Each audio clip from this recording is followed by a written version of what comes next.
There's a chapter in the Bible you were never meant to read.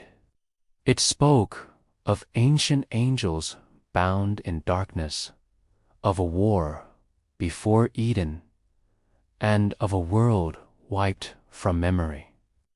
Not apocrypha, not myth, but a scripture once revered, then mysteriously erased.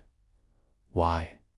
Because what it reveals changes everything about God, about us, about the final days. They buried it, banned it, burned it, but fragments survived. Whispers in the Dead Sea Scrolls, shadows in the Book of Enoch, echoes in forgotten translations. And tonight we uncover it.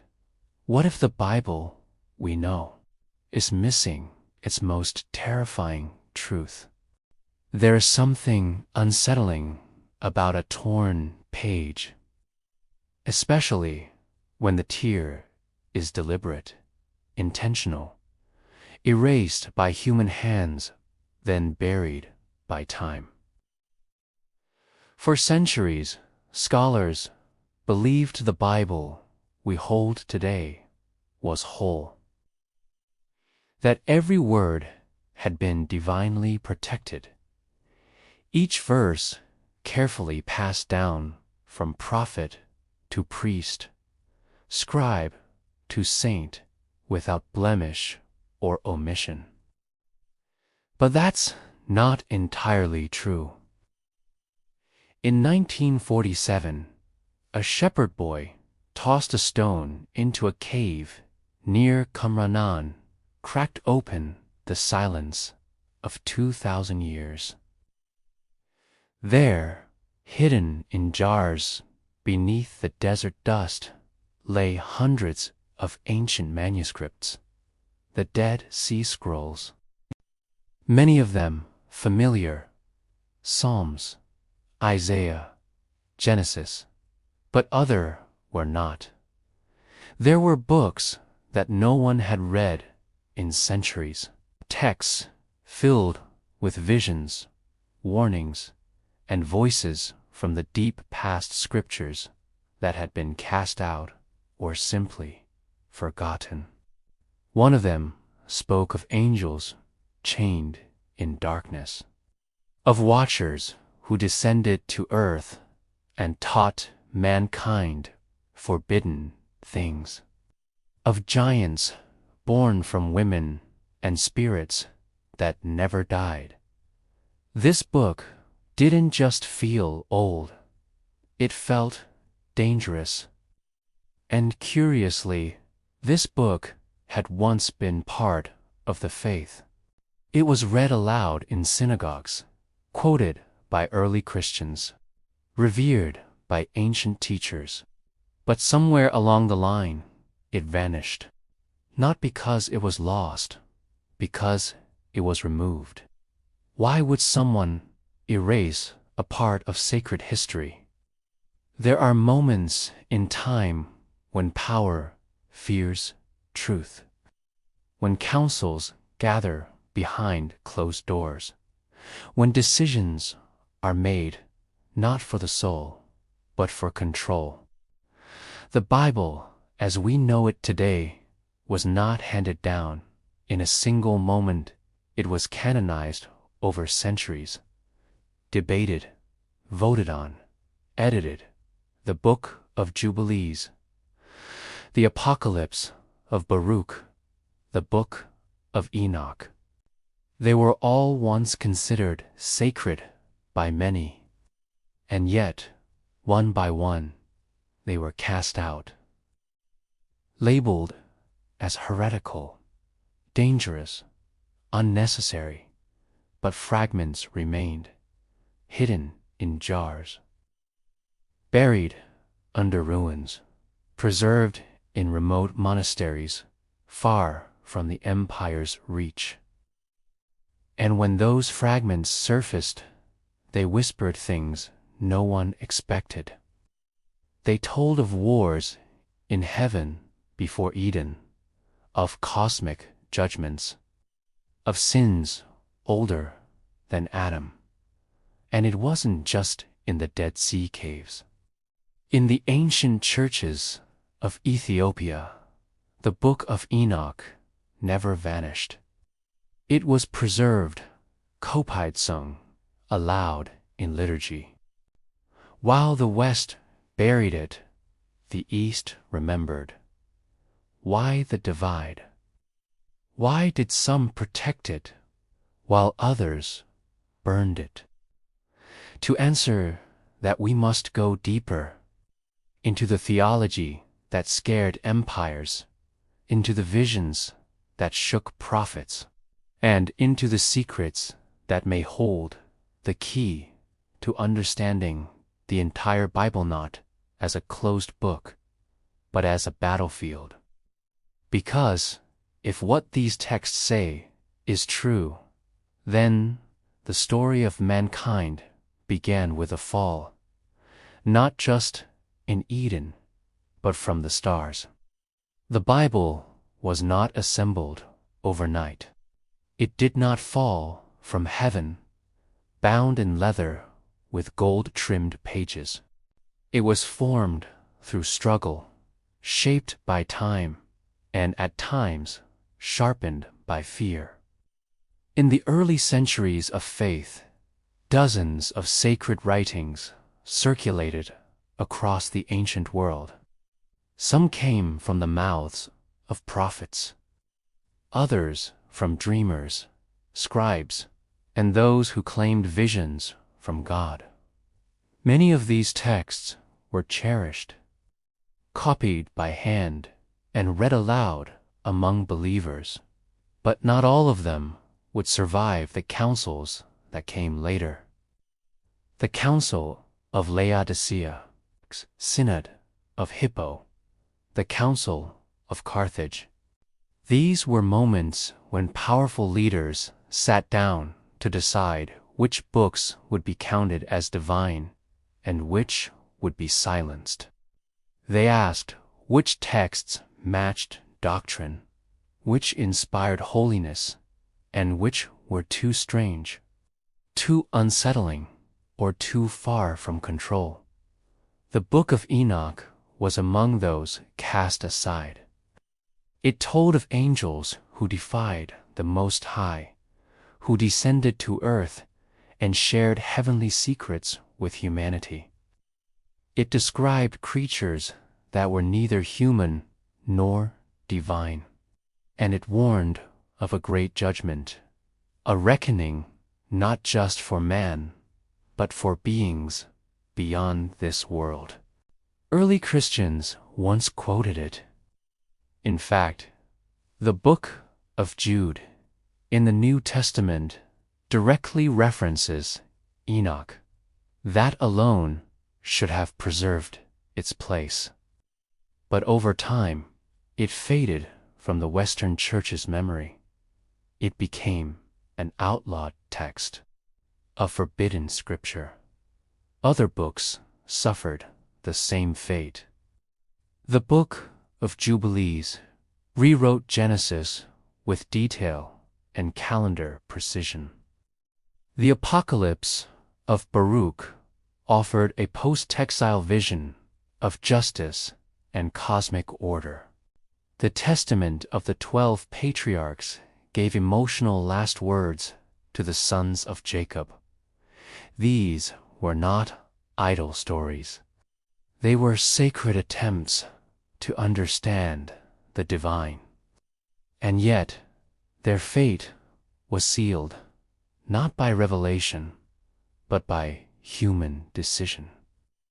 When Rome embraced Christianity, something shifted. What was once persecuted became political. Theology became law. And dissenting voices, even ancient ones, became dangerous. To unify the empire, they unified the scripture. But in doing so, they cut away parts that didn't fit the shape of power. Not everything was erased entirely. Some fragments remained, quoted in sermons, whispered in monasteries, or hidden in apocalyptic writings. But the full text disappeared from common view. Centuries passed, faith carried on, but something was missing. It was about losing a layer of the story, a part of the spiritual world that once felt vast, mysterious, filled with unseen beings and unseen wars. The sanitized Bible of the later church focused on earthly salvation, moral clarity, and institutional order. But the ancient world was filled with fire, angels, visions, and voices from the heavens. The forgotten texts did not answer every question. In fact, they often raised more. But they carried the tone of awe, the weight of mystery, and a sense that the universe was far more dangerous and holy than we imagine. What happens when you remove that, when you edit the divine? Something is lost. The Bible becomes tamer, safer, easier to manage. But in the shadows, the questions remain. What did they remove? And what were they trying to protect us from? Even when a book is banned, its words have a way of surviving.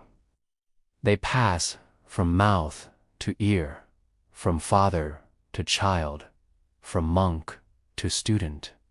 They hide in footnotes and fragments, buried in forgotten libraries, or inscribed faintly on the margins of old scrolls. The Book of Enoch did not disappear completely. In Ethiopia, the ancient church guarded it like a treasure. It was never removed from their canon. Their priests sang its verses. Their scribes copied it by hand for centuries. To them, Enoch was not a mystery. He was a prophet, a man who walked with God and returned with secrets too heavy for the world. In Europe, the book faded into legend. Some believed it had been destroyed. Others thought it was a myth. But rumors persisted. In the dusty corners of cathedrals and ancient vaults, scholars whispered about a lost scripture that spoke of watchers in the sky and giants on the earth. Then, in the late 18th century, a Scottish explorer named James Bruce returned from Abyssinia with a surprise. Among the scrolls and parchments he carried was a full copy of the Book of Enoch, written in Ge'ez, preserved by monks, untouched by the hands of Western editors. It was real. Suddenly, the forgotten chapter had a voice again. At first, many in the academic world dismissed it. Too strange, too mythical, too dangerous. But others leaned in. They saw the connections. The judgment scenes mirrored Revelation. The idea of fallen angels influencing mankind traced a shadow through the entire spiritual history of the Bible. What if this book had always belonged? What if its removal had created a silence in the story?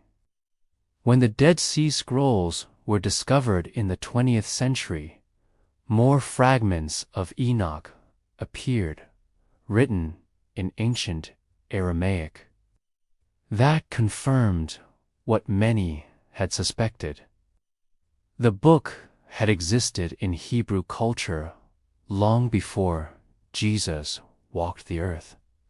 It was not an invention.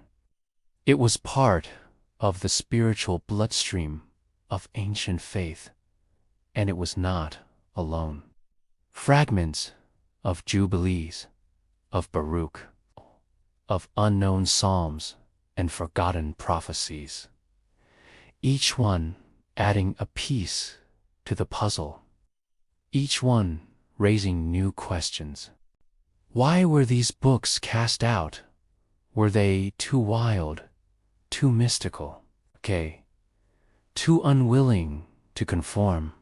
Or did they contain something that men in power simply could not allow? These writings spoke of divine beings interacting with humanity, of cosmic rebellion, of a spiritual realm that is not distant or symbolic, but dangerously close. They blurred the lines between heaven and earth, between good and evil, between the natural and the supernatural. They challenged the idea that faith could be boxed and ordered.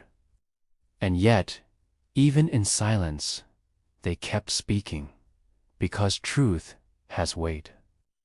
And weight leaves a trace in old ruins, in ancient songs, in the restless questions of every generation that looks up at the stars and wonders what else is out there, what else was written, and what else was taken from them. We began this story with a torn page, but maybe that page was never truly lost. Maybe it was only hidden, waiting for someone to start asking again. In the 5th chapter of Genesis, a strange sentence appears. Quiet, almost hidden. Enoch walked with God, and then he was no more, because God took him. No explanation, no grave, no death. Among a list of patriarchs who lived, begot children, and died, Enoch stands out like a flame in the fog. He did not die. He was taken. Why? That question haunted generations. Rabbis pondered it. Mystics prayed on it. Early Christians saw in it a mystery too large for one verse. What did Enoch see? Where did he go? And what did he bring back? Some believed that Enoch was given access to the divine court, that he stood before the throne of God, not in dreams, but in spirit and flesh, that he witnessed the machinery of heaven itself, and more terrifying still, that he was shown what would happen to the world before the final judgment. That belief became the foundation for a book, not just a collection of thoughts, but a sprawling revelation. A vision of angels, wars in the heavens, fallen beings punished in chains of fire, and the cries of a world about to collapse under its own sin. The Book of Enoch was not a soft, poetic meditation. It was a warning, and it did not flinch.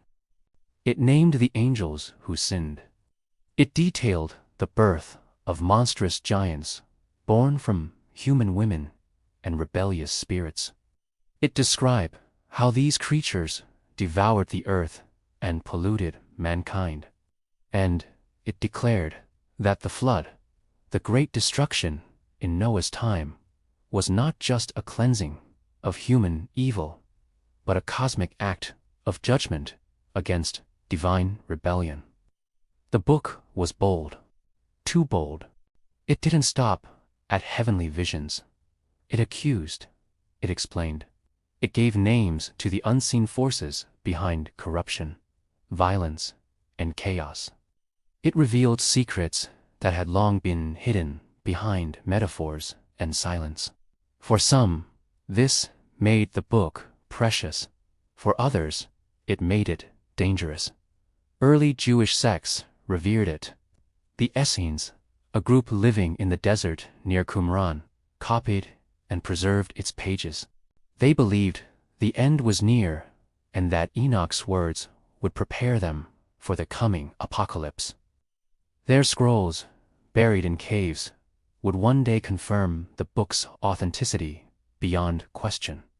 The first Christians also read Enoch. The book of Jude, included in the New Testament, directly quotes it. Church fathers like Tertullian and Justin Martyr referenced it as truth. To them, Enoch offered insight into Christ's battle against the powers of darkness, into the spiritual world that still surrounded the church. But not everyone was comfortable with what Enoch revealed. As Christianity spread and became entangled with empire, order became more important than mystery. The wildness of Enoch, with its thunderous visions and unearthly beings, clashed with the desire for clean doctrine and simple faith. A book that described angelic rebellion, cosmic warfare, and divine secrets was harder to manage than the pastoral letters of Paul or the parables of Jesus. So it was removed, quietly, without ceremony. It stopped being copied. It stopped being read. In the West, at least, but it was not forgotten. In the highlands of Ethiopia, the church held onto Enoch like a burning coal. They never cut it from their canon. They never doubted its power. To them, it was not heresy. It was prophecy. And when the Western world rediscovered it, centuries later, it was as if a buried truth had clawed its way back into the light. The book of Enoch had survived, and its message had not softened with age. In the opening lines of the book of Enoch, a warning is given.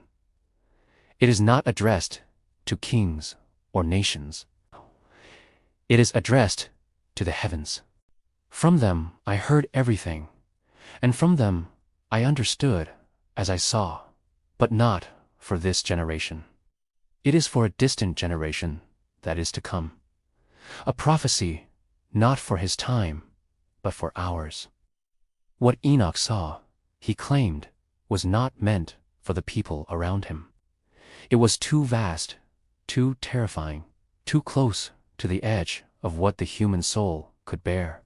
It was meant for those living in a time of deep corruption, when the veil between heaven and earth would thin again. The book speaks of a group of angels, once holy, who looked down upon the daughters of men who were filled with desire. They descended upon Mount Hermon in secret, made a pact, not to serve, but to take. They would share knowledge with mankind, but only after claiming mortal women as their own. These beings were called the Watchers. They were not demons. They were not cast from heaven like Satan.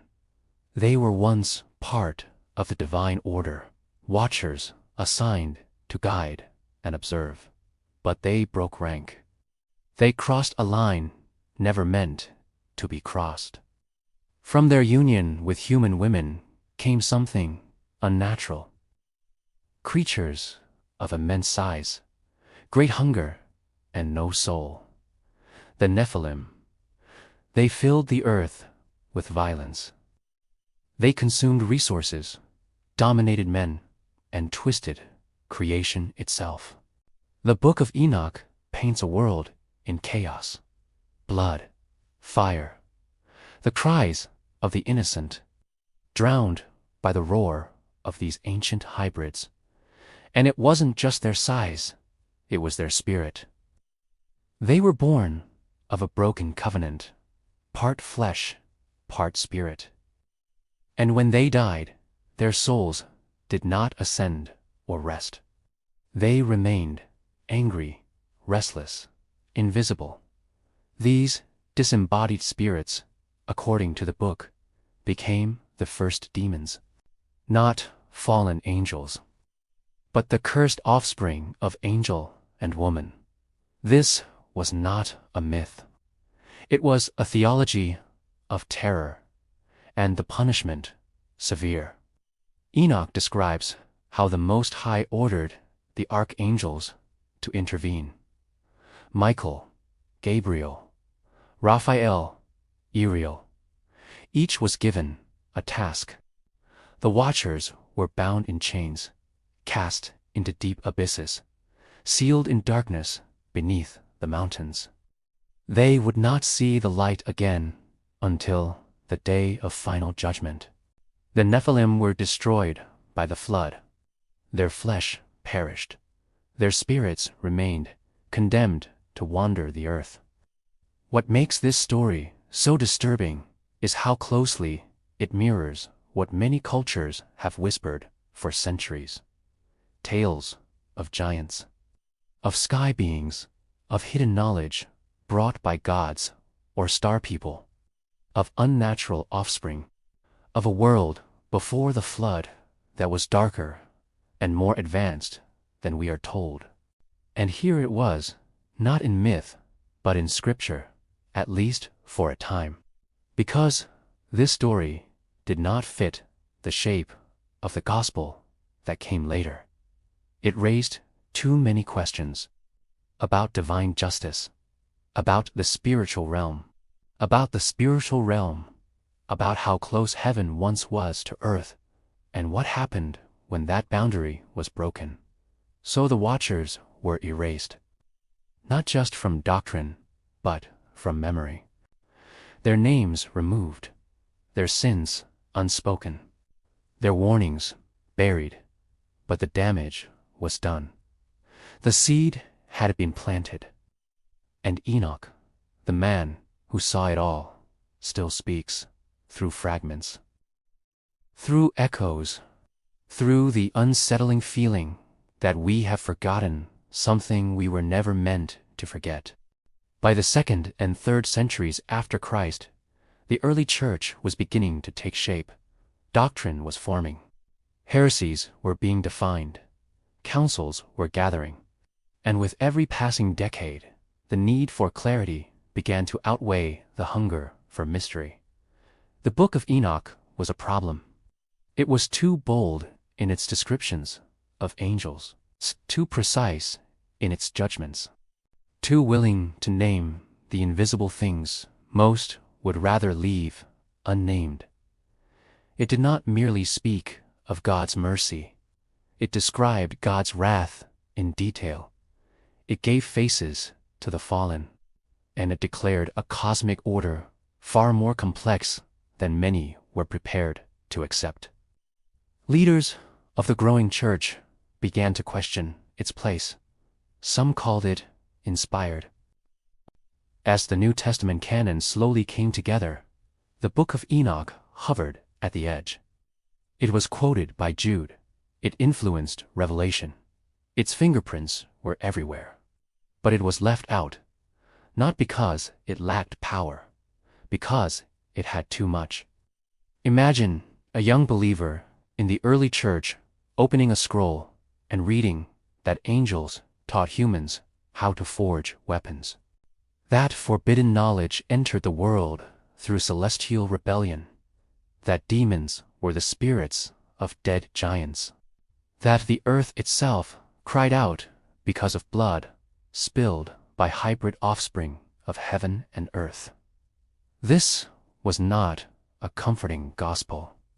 This was a vision of spiritual war, and the growing empire that had adopted Christianity needed something more stable, more controllable. It needed a Bible that could unify, not provoke. A theology that supported Rome, not challenged it. The watchers were removed from the story. Enoch was silenced. But the fears that caused that removal never really disappeared. Throughout the Middle Ages, legends of giants and fallen angels crept into folk tales, paintings, and sermons whispered in the countryside. Cathedral carvings showed winged figures bound in chains.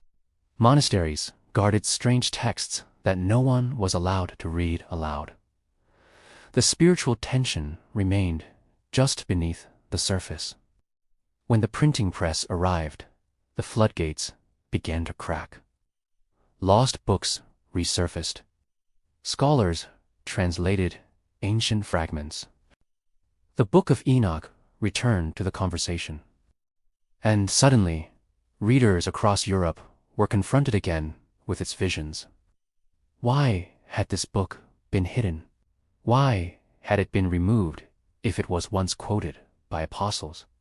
Why had Ethiopia kept it while the West erased it? And the most unsettling question of all, what if it is true? What if the spiritual war described in its pages never ended? What if the watchers still wait beneath the earth, chained in silence? What if their children still influence the world from behind unseen shadows? These were not just theological curiosities. They were questions that cut deep. They forced a re-evaluation of everything from the nature of evil to the timeline of human history. The church had once feared that Enoch would open doors best left shut. Now the door had been opened again. The hidden chapter was no longer silent. And as we begin to read what it truly says, one thing becomes clear. This book was never meant to be forgotten. It began with a descent. The Book of Enoch describes a moment when the skies did not remain silent, when the order of heaven cracked, when divine beings stepped into the dust of the earth, not as messengers, but as rebels. They came in brilliance, in form and light that terrified even the strong. But their purpose was not to deliver a word from God. They came for something else, desire. They saw the beauty of mortal women and chose to leave their heavenly estate. These beings, later known as the Watchers, made a pact upon a mountain. 200 of them, according to the text, led by one named Samoyaza. They vowed to descend together and to bear the consequences together. They touched down on Mount Hermon. The name, even in Hebrew, holds meaning. It is linked to devotion and curse. In that moment, it became both. What they did was not just unnatural. It was treason. They took wives from among the children of men. And from these unions came beings the world had never seen, the Nephilim. Their bodies were enormous, their appetites insatiable. They consumed everything: crops, animals, flesh, blood, even mankind. The world groaned beneath them. What had once been a garden became a battlefield. The Watchers taught their human wives secret knowledge, not wisdom, not truth, but technologies and weapons. They taught them how to enchant, how to break the body, how to manipulate life and death, metallurgy, sorcery, astronomy, distorted into astrology. Each fallen angel gave something forbidden. Azazel taught men to make swords and shields, to craft ornaments and paint faces with seductive color. A once innocent humanity became intoxicated with power and vanity. The corruption spread like fire in dry grass. The earth, once filled with light, became dark, and the cries of the innocent rose to heaven. The Book of Enoch says that the archangels heard them: Michael, Raphael, Gabriel, Uriel, each stood before the Most High and asked how long this would continue. Heaven responded, not with a flood first, but with a sentence. Enoch, still living among men, was chosen to deliver the message. He was to speak to the watchers. Imagine that scene. A mortal man walking up a mountain to confront beings not of this world. They once held radiance. Now they were trembling. The sky had turned against them. Judgment was coming. And the words Enoch carried were not vague warnings. They were legal declarations. He told them their fate, that their children would be wiped from the earth, that their names would be cursed, that they, the watchers, would be bound in the valleys of the earth, in darkness, until the end of time. They begged for mercy. They asked Enoch to intercede, to plead for them before God. He agreed, but when Enoch returned from his audience with the Most High, the answer was clear. No, there would be no forgiveness, not for what they had done, not for the knowledge they had unleashed, not for the blood that soaked the ground. The watchers wept, and the skies grew heavy with what was about to come. The judgment was not delayed. The watchers had made their choice. Now heaven would make its move. Enoch was taken into the presence of the Most High, not in a vision, but in spirit.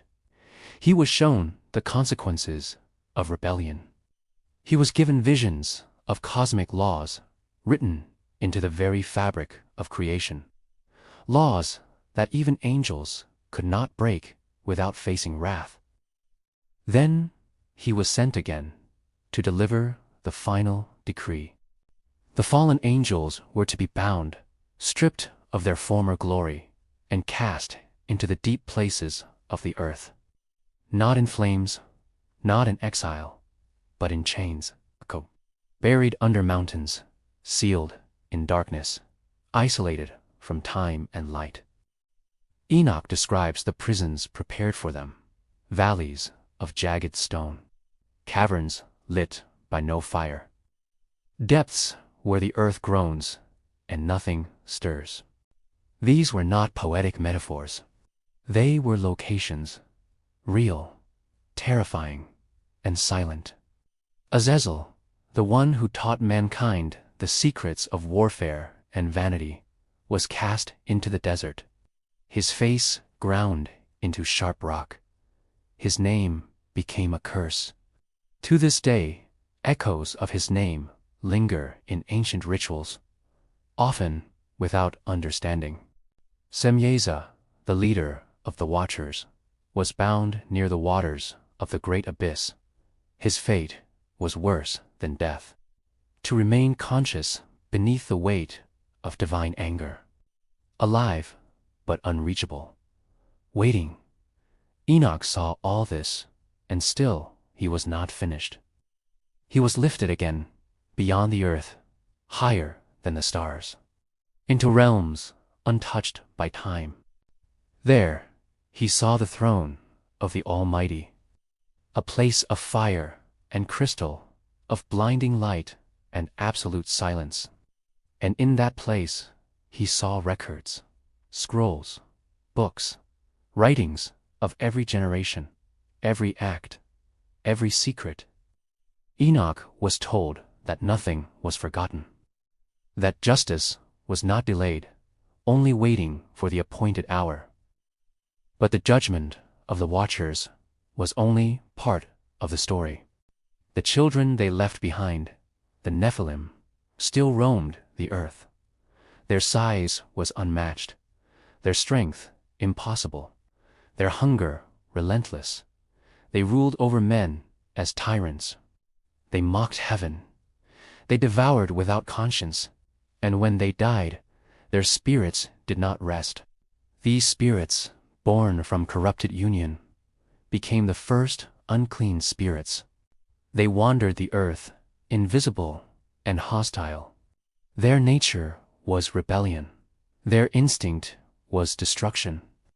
They sought to possess, to torment, to deceive. They became what we now call demons, not angels fallen from heaven, but offspring of something that never should have been. And the earth itself cried out. The blood of the innocent stained the soil. The skies were darkened. The hearts of men turned violent. And God, seeing that every thought of humanity was evil continually, made a decision. It was time to wash the world. Enoch was shown the coming flood, not as a punishment of men alone, but as a cleansing of the unnatural, a reset of creation, a judgment both physical and spiritual. But he was also shown something else. A remnant would be saved. Not just Noah and his family, but the promise of something greater. A future where the watchers would remain sealed, where their knowledge would fade, where the world would have another chance. That promise, however, came at a cost. Heaven had intervened, but the scars remained, and the chains beneath the mountains still hold. Enoch was not only a messenger, he was a witness. What he saw extended beyond the sins of the watchers and the judgment of their offspring. He was taken into visions of what had not yet happened, shown the end of days before it had even begun. The book of Enoch describes a world that would one day mirror the corruption of the pre-flood earth. A world where the spirits of the Nephilim would once again rise in influence, where knowledge once forbidden would return, where mankind would reach beyond its limits, not in faith, but in defiance.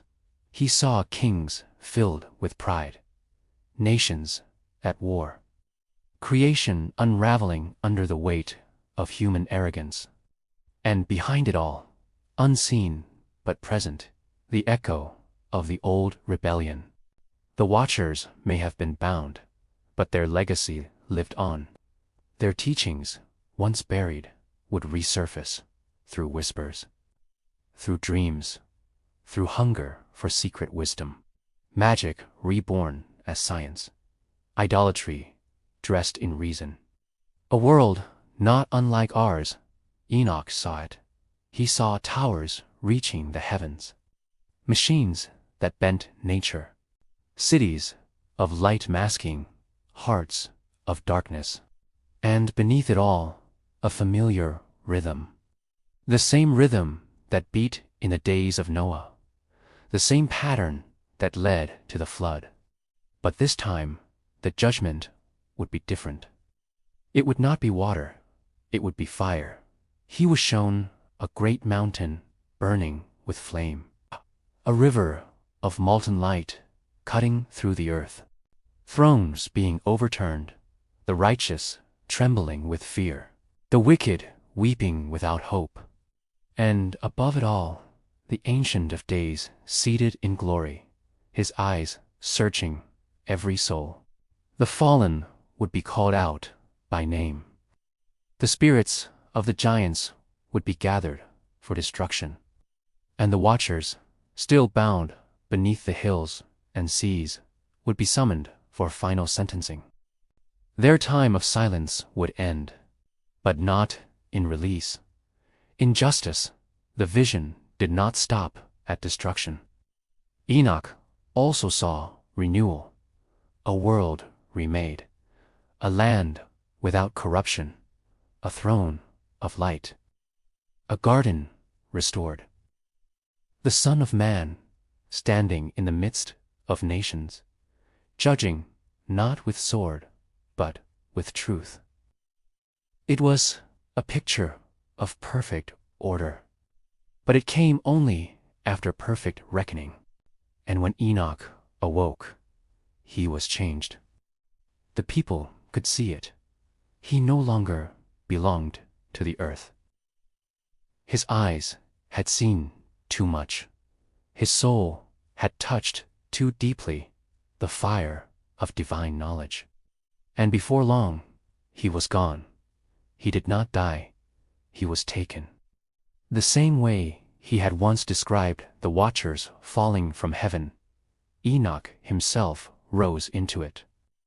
Not in rebellion, but in obedience. Not to escape judgment, but to complete the mission he had been given. And so his words remained. Words sealed in scrolls, buried in sand, guarded by monks, feared by kings, forgotten by churches, and rediscovered in the hour when the world once again began to resemble the age he warned about. If Enoch truly saw what he claimed, then the line between ancient past and distant future is thinner than we think. Perhaps we are not waiting for prophecy to be fulfilled. Perhaps we are walking inside it. There are journeys across the earth, through desert and sea, forest and stone. But there is another kind of journey, one not measured in distance, but in holiness. A path that begins not at the edge of the map, but at the edge of the soul. Ha took that path. He did not choose it. He was chosen. In the book of Enoch, he describes being carried away by angels. Not in sleep, not in dream, in spirit, lifted from the ground and drawn upward. Not once, but many times, each time deeper into a realm where light and time do not behave like they do on earth. He was taken through the heavens. The first heaven shimmered with the light of clouds and stars. It was peaceful, gentle, a threshold. But as he rose higher, the layers changed. In the second heaven, he saw prisons, deep, dark places where rebel spirits were held in waiting. Voices echoed without form. These were not fables. These were the consequences of sin stored in silence. In the third heaven, he was shown paradise, a garden untouched by corruption, rivers flowing with purity, teas not found on earth. He saw the tree of life still growing, its leaves shining like fire and snow. Angels moved through the garden, not in chaos, but in song. Here, he felt the nearness of God, though the throne was still far above.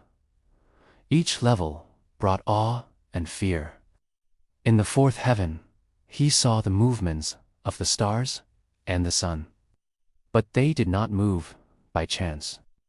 Enoch saw orders, circuits, commands written into light. The heavenly bodies were obedient. Motion was worship. In the fifth, he encountered the watchers, not the fallen ones.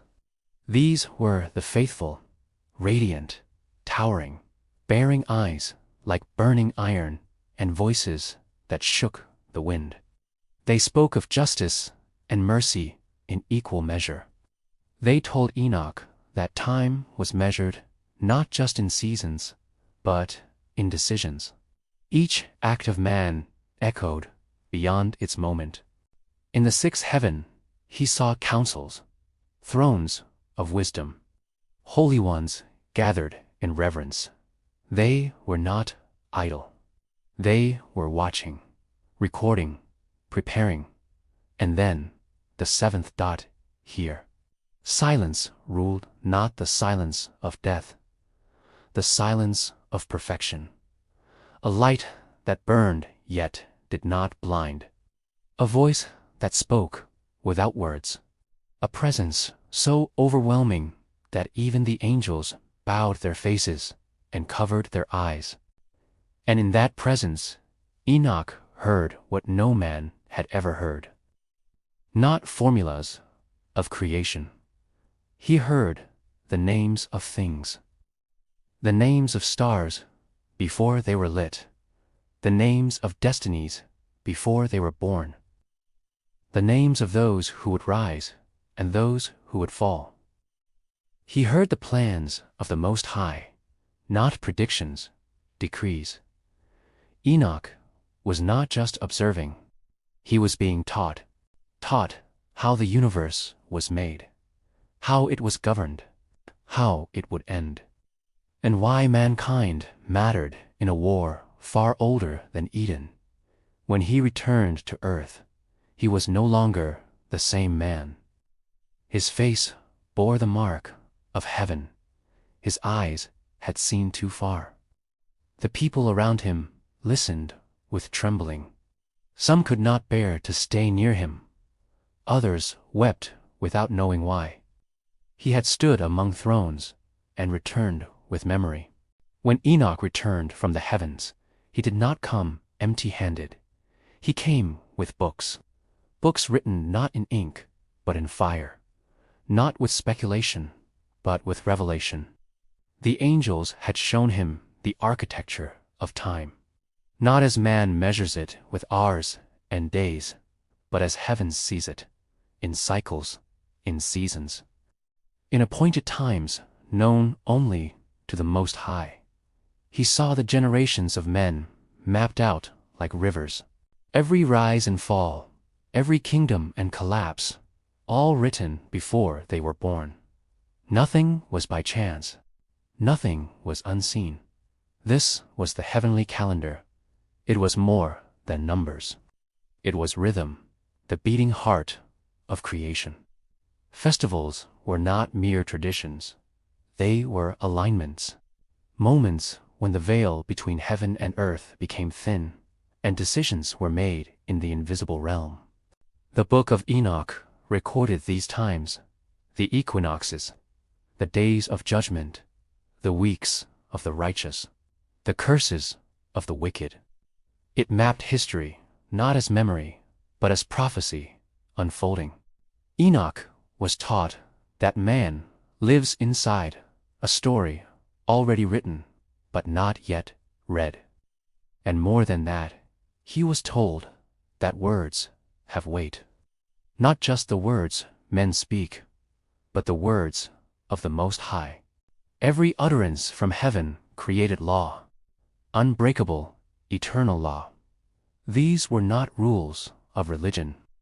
These were the bones of reality. Heaven speaks, and matter obeys. When God said, "Let there be light," light became not just a thing, but a law. When he set boundaries between sea and land, those boundaries became covenants. And when angels rebelled, their punishment was not just exile. It was written into the structure of the earth itself. This is why the Watchers could not be forgiven. Their rebellion was not an accident. It broke something sacred.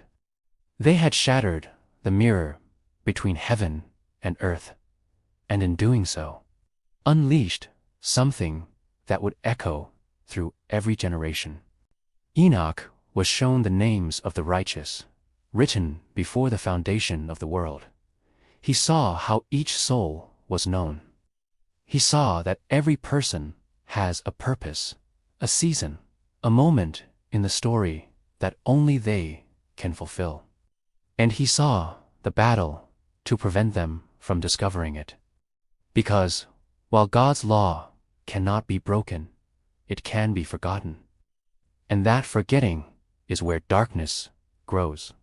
The angels taught Enoch how demons twist memory, how they confuse time, how they whisper false knowledge dressed in beauty, how they plant seeds of rebellion that grow slowly, silently, until entire nations fall without knowing why. He learned that sin is not just action, it is disorder. And repentance is not just sorrow, it is restoration. To return to the original rhythm, to realign with the voice that shaped the stars. When Enoch returned, he tried to teach these things. But the world was already slipping. The descendants of Cain had built cities of steel and pride. The sons of Seth had begun to mix what was once set apart. The watchers had fallen, but their shadows remained. So Enoch wrote. He recorded everything, the visions, the names, the cycles, the laws. He wrote for a generation that would understand. A time when the world would again hunger for forgotten truth. Not just knowledge, order. Because when the heavenly order is broken, everything suffers.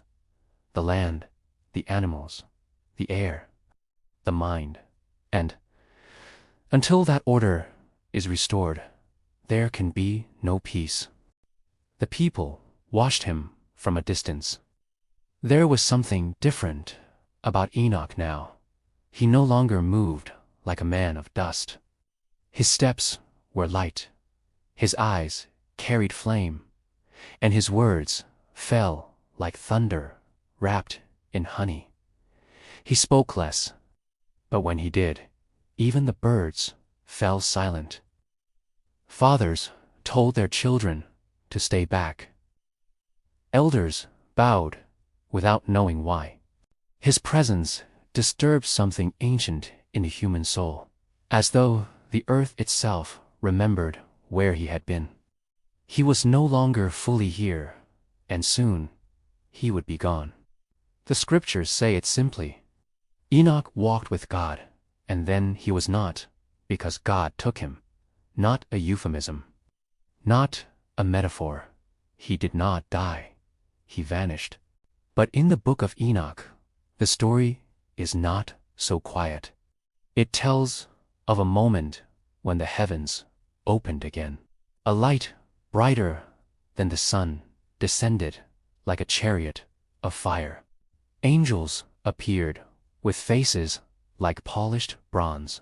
Trumpets sounded not loud, but pure, like breath turned into gold. And Enoch was lifted, not dragged, welcomed. It was not escape.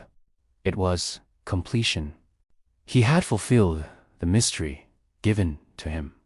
He had recorded what men feared to write. He had seen the end before the beginning, and for that he was granted passage. Not to wander the stars' dot, to return to the council of heaven. That he became the angel Metatron, the scribe of heaven, seated beside the throne. The one who records all things, the witness to both judgment and mercy. Others say he waits. That he will return when the scrolls are opened and the final trumpet sounds. When the watchers are unsealed. When mankind faces the choice it has always fled. Believe the details or not, the message is clear. There was once a man who lived in a corrupt world and refused to bend. He walked with God, and he did not taste death. Enoch's final warning is buried in his writings. A message not of fear, but of fire. That history is not random. That evil repeats in cycles. That the spirits of old still whisper in new voices. And that judgment is not far off, but already approaching. He warns of a generation who will inherit the age of the watchers. A generation distracted by light, drunk on knowledge, unrooted from truth. A world where giants no longer walk the land, but where their ideas rule from unseen thrones. And in that generation, Enoch says, the books will be opened again. The hidden things will rise. The forgotten will be remembered. And each soul will be called to choose, not between religion and irreligion, but between order and chaos, between the voice of the Most High and the whispers of the old rebellion. His words are not dramatic, they are direct. Return to the rhythm. Walk with God, and you will not be lost when the shaking begins. Enoch disappeared, but he did not go silent. His book remained, buried beneath centuries, waiting to speak again in the days when men would once more search the sky and feel that the veil is thinner than they were told. Maybe that day is now. Before they fell, the watchers were holy, sentinels of heaven, observers, not participants, guardians, not rulers. But once they touched the earth and took what was not theirs, everything changed. They did not only take, they gave. The book of Enoch says they taught mankind many things, secrets never meant for human hands. These were not gifts. They were weapons. Not just to wound the body, but to corrupt the soul. Azazel taught men to forge swords and knives, to shape metal into instruments of death. Before him, there had been violence, but now there was war. He taught them how to harden steel, how to polish blades, how to kill from a distance and dominate through fear.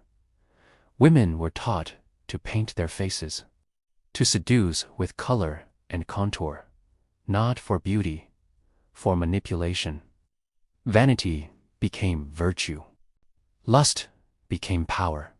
Clothing was turned from protection into provocation. Other watchers taught the cutting of roots and herbs, but not for healing, for enchantment, for control. They whispered formulas to call spirits, to bind will, to twist reality. Magic was born, not the kind of stage tricks, but the dark art that enslaved the soul. They taught astrology, the reading of stars, not to honor God's design, but to control fate. Men began charting their destinies based on heavenly signs, no longer looking to the Creator, but to creation itself. Enoch records all of it. He names the angels. He lists their crimes. He shows how each corrupted a different part of life, metal, plants, beauty, language, stars. Piece by piece, they unmade the order of Eden and replaced it with something clever, powerful, and hollow. Knowledge without wisdom, power without purpose. The result, a civilization that advanced. Today, we carry tools forged from metal, taught by fallen angels. We live in towers of glass, wield devices that predict the stars, wear enhancements for beauty, swallow chemicals from roots, and chase information faster than our souls can process it. We call it progress, but Enoch called it theft. He said these things did not evolve from innocence. They were injected into humanity, not to enlighten, but to enslave. And the price was high. The Nephilim, giant offspring of the Watchers and women, used this knowledge to dominate the world. They reshaped the earth, built cities of unnatural scale, harvested the land beyond its ability to replenish. And when it wasn't enough, they consumed flesh, human flesh. Cannibalism, blood rituals, the worship of the Watchers as gods. This was the world before the flood. A world so corrupted by forbidden knowledge that God had to wipe it clean. But he never said the knowledge would vanish, only that the carriers would. The book of Enoch suggests that the knowledge taught by the Watchers went underground, preserved in secret, passed through generations, hidden in mystery schools, priesthoods, and cults, and sometimes it resurfaces. In times of great transition, in ages when mankind becomes hungry for more than truth, when we crave control, speed, transformation. That is when the old teachings return, not openly, but quietly. Wrapped in science, wrapped in spirituality, wrapped in the promise of becoming gods ourselves. And we call it awakening, but Enoch saw it for what it truly was. A return not to Eden, but to the age of the Watchers. The knowledge of the Watchers did not die with the flood. It resurfaced, muted, renamed, repackaged, but always carrying the same scent. Power without submission. Illumination without repentance. It reappeared in Babylon. There, the stars were not just admired, they were worshipped. Priests read constellations to guide kings. Zodiac calendars ruled entire cultures. Temples were built as stairways to heaven. And behind the astrology, behind the omens, were whispers of the old ways. The Tower of Babel was more than a building. It was an attempt to storm the realm of God with architecture, language, and forbidden formulas. A direct continuation of the Watcher's legacy. Mankind, once again, trying to ascend without permission. In Egypt, magic was elevated to divine law. Pharaohs carried staffs not only as symbols of power, but as channels for incantation. Symbols etched in Stoneank's eyes, serpents were not decorations. They were portals, codes, remnants of ancient knowledge. Necromancy, embalming rituals, and the weighing of souls all bore traces of what Enoch warned against. In Greece, forbidden knowledge was given new clothes. Philosophy spoke of secret fire, of men becoming gods. Myths of Titans' heavenly beings who fell to earth and produced monstrous offspring mirrored the story of the Watchers. Prometheus, the Lightbringer, was punished for giving divine knowledge to mortals. Sound familiar? Rome turned knowledge into empire. Their laws, their architecture, their weapons all reflected the very tools the fallen ones taught.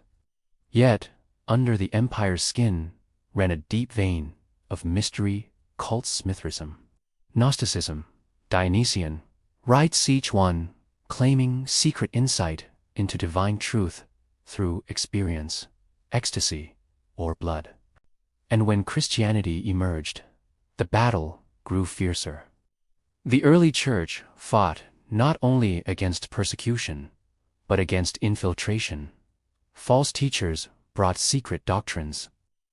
Some taught that knowledge alone could save you, that Christ was just one of many light-bearers, that salvation was found not in surrender, but in awakening the inner God. This was not new. It was the voice of the Watchers, whispering once more. Through the Middle Ages, this voice took root underground.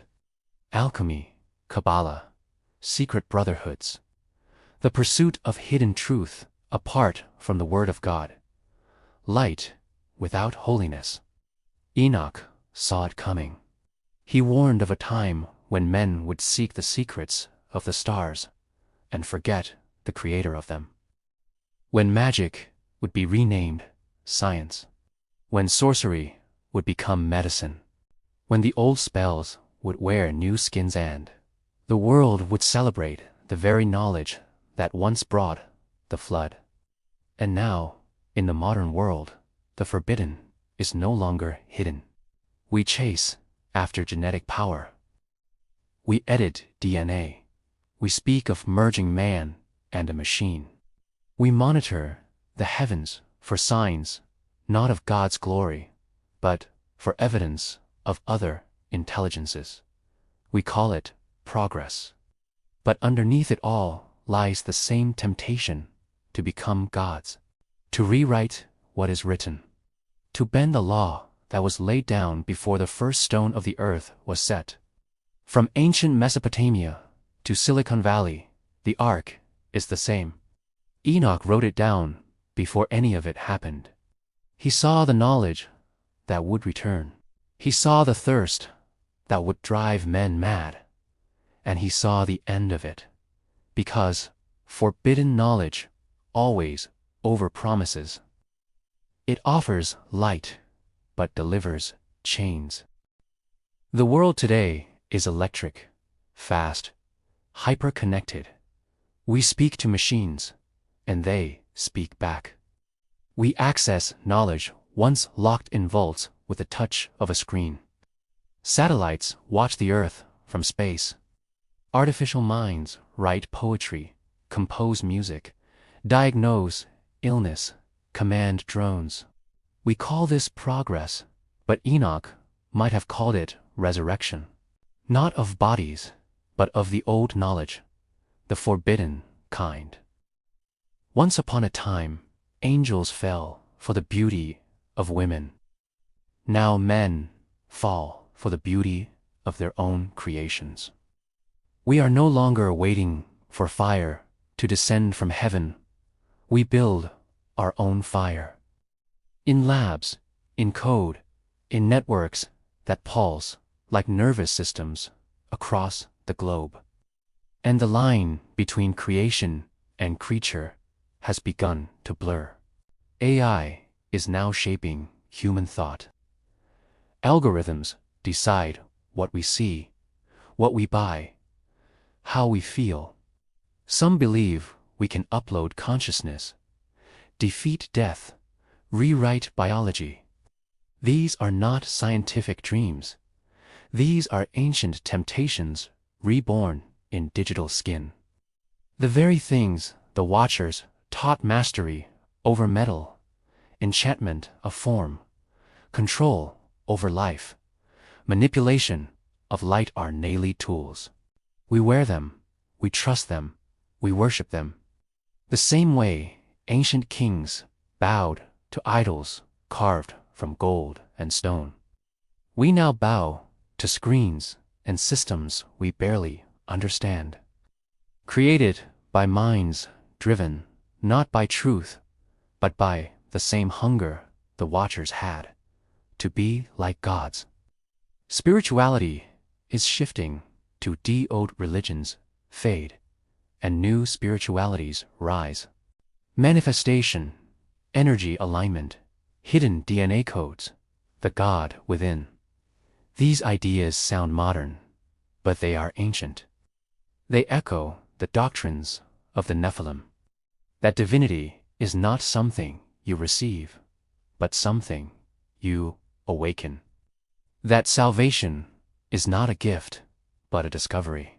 That God is not outside you, but that you are God. It is the lie of Eden, polished, marketed, repackaged. You will not surely die, you will become like him. Enoch warned that in the last days, knowledge would increase, but truth would decrease. Men would grow proud in their inventions. They would trust machines over prophets, code over conscience, vision over scripture. They would laugh at the flood and repeat its cause. He said the Watchers' teachings would re-emerge, not as religion, but as innovation. And when the world finally welcomed that knowledge again, when we stopped calling it forbidden and started calling it freedom, then judgment would not be far behind. The question is not whether the Watchers have returned. Their spirits linger in the shadows of progress, in the unchecked pursuit of knowledge without humility. In the voices that tell us, you don't need God, you just need to unlock your potential. But Enoch saw the end of that path. He saw a world ablaze not with revival, but with reckoning. Not because God hates knowledge, but because knowledge without righteousness becomes a weapon, a tower, a snare. And still, there is hope. The book of Enoch doesn't end in despair. It ends in restoration. The Most High sees. The Most High waits. But he does not sleep. Those who remember his rhythm, those who remember his rhythm, those who choose truth over brilliance, humility over power, will stand when the systems fall, when the Watcher's legacy is finally broken. And the knowledge that once enslaved the world will be silenced forever. There are visions, and then there is what Enoch saw. He was not dreaming. He was not hallucinating. He was lifted beyond the stars, beyond the firmament, into a realm where even angels feared to tread without permission. The place he entered was called the House of Fire. It was not a temple of stone, nor a palace of gold. It was alive, breathing with holiness, trembling with soundless thunder, and at its center was the throne. Enoch struggled for words. How do you describe something that burns without consuming, that blinds without hurting, that speaks without sound? He said it was like fire, but whiter than snow, like crystal, but living. The throne stood above wheels of blazing flame. Beneath it, rivers of glory poured out, like molten light spilling through the fabric of the heavens. Around it were living beings, creatures with many faces, many wings, many eyes. Not monsters, but mysteries, guardians of the sacred, sentinels of purity. And above the throne was him, not a figure Enoch could describe, not a face, just a presence, overwhelming, eternal, pure. His voice was not heard with ears. It was known in the bones. A voice that spoke all languages at once and none at all. And when he looked, nothing could hide, not shadow, not sin, not self. This was the Ancient of Days, the source of all breath, the judge of angels. And Enoch, this man of dust, was standing in his court. He did not fall. He was held by mercy. Heaven did not bring him there to destroy him. It brought him to witness, to write, to warn. What he saw was not rage. It was justice, perfect, still inevitable. He saw books being opened, not scrolls made by men, but records of creation itself. Books that recorded every word, every thought, every motive. Books of nations, books of angels, books of the unborn. And beside the throne stood one like a Son of Man, radiant, compassionate, fearsome. Enoch said he was given authority to judge the earth, that kings would bow before him, that the righteous would rise at his call, and the wicked would melt in his gaze, not out of punishment, but because they could not bear the truth of his presence. This figure was not yet born on earth when Enoch saw him, and yet he reigned already. Enoch watched as judgment was passed not in haste, but in holy silence. The watchers who had fallen were named, their charges read aloud, their legacy weighed, and they were not simply condemned. They were mourned for what they were meant to be. Flames engulfed the court, room not to destroy, but to purify. Fire in heaven is not like fire on earth. It does not consume the righteous. It reveals them. Enoch understood something then. God's throne is not just where decisions are made. It is where truth is uncovered, where every mask falls and no lie survives. As Enoch stood trembling before the throne, he became aware of another figure, not like the seraphim, not like the elders or watchers.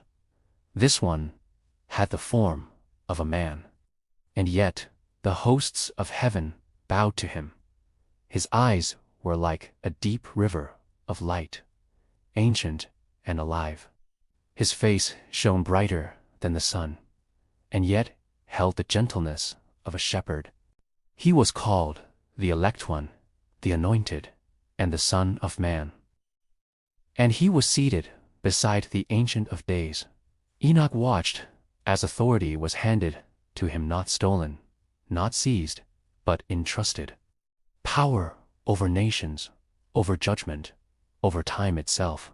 He would decide the fate of kings, the destiny of empires, the eternal place of every soul. This was the future judge of all creation, and he had not yet walked the earth. The heavens were already awaiting him. In the vision, Enoch heard a proclamation, a thunder that wasn't loud but pierced the bones. The Son of Man shall judge in righteousness. The secret paths shall be made known. The proud shall fall before him. The humble shall be lifted by his hand. Enoch saw the multitudes men from every generation, every tribe and tongue, gathered like shadows around the mountain of judgment. Some cried out in terror. Others fell to their knees in worship. And he judged not by appearances, but by the truth hidden within. There were no arguments, no debates, only exposure. Enoch saw the watchers called forth again, dragged from the depths where they had been chained. Their crimes read aloud, not to inform God, but to remind creation, the rebellion, the unions. And Enoch says something shocking. Even the heavens wept for them, because once they were glorious. Once they stood in the courts of fire, and now they stood condemned by the one they betrayed. But the vision didn't end there. Enoch was shown the resurrection not as a symbol, but as an event. Graves opening, bones knitting together, spirits returning like sparks rejoining flame. Some rose in joy, drawn by the call of the Son of Man. Others rose in dread, their deeds chasing behind them like smoke. He saw books being balanced. He saw souls weighed. He saw the wicked burning not with fire, but with the truth they had denied. The light was unbearable, not because it hated them, but because they had trained their hearts to love darkness. And then he saw the righteous, clothed not in gold or armor, but in light. They sang not songs of victory, but songs of mercy. For they had been spared, not by works, but by grace. And at the center of it all stood the Son of Man's, still divine, bridging the infinite gap between earth and heaven. Enoch realized something few have ever dared say. The final judge of all creation would not be a distant deity, but one like us, one who had walked the dust, felt the cold, faced the serpent, and won. The court of heaven grew still, not because the judgment had ended, but because something new was beginning.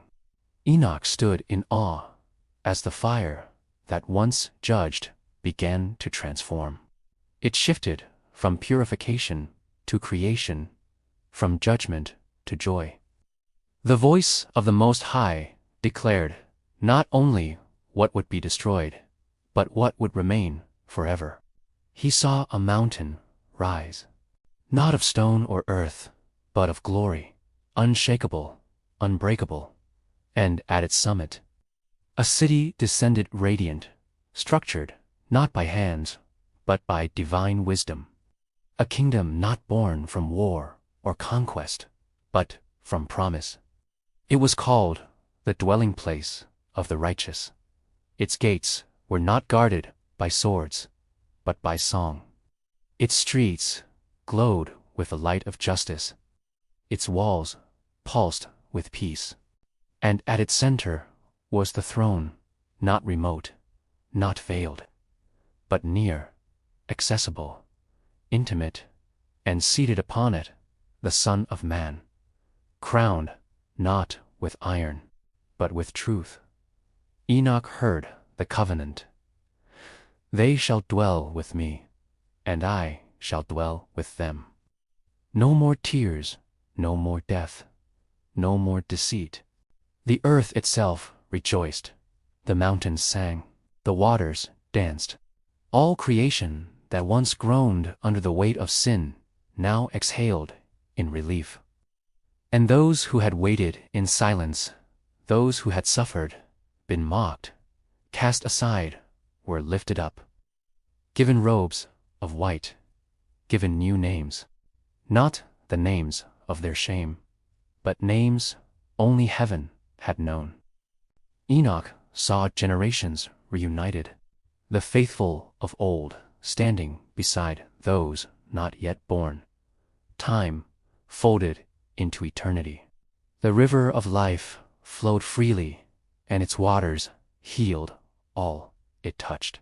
And there was laughter, not shallow, but eternal, the kind born from wounds that had been made whole. The angels who once wept over the fall of man now sang over the redemption of mankind. Their wings shook with joy. Their voices echoed through the heavens, and at their center, the one who had been slain now reigned. But Enoch also saw a boundary beyond the city, a place where those who chose darkness remained, not out of vengeance, but because they would not come into the light. They had heard the truth and rejected it. They had seen the face of the sun and turned away.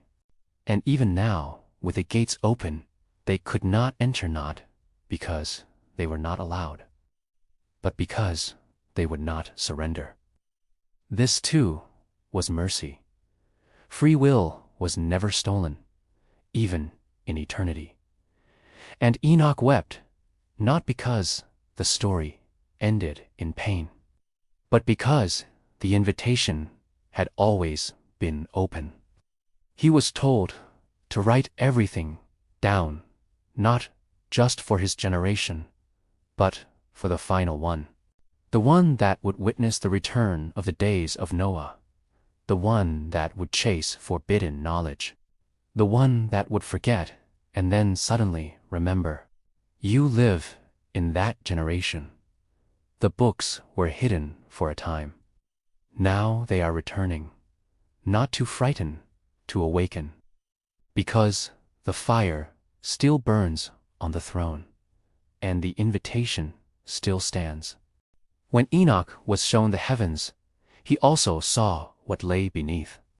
There, hidden beneath the foundations of the earth, was not silence. It was movement. It was hunger. It was war.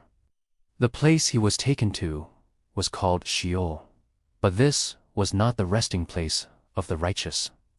This was a divided region, dark and turbulent, where the cries of the condemned rose like smoke. Not cries of punishment, but of memory, those who could not forget what they had become. He saw caverns vast as oceans, carved by the weight of judgment, walls that pulsed with sorrow, rivers of fire that moved not to destroy, but to purify and expose.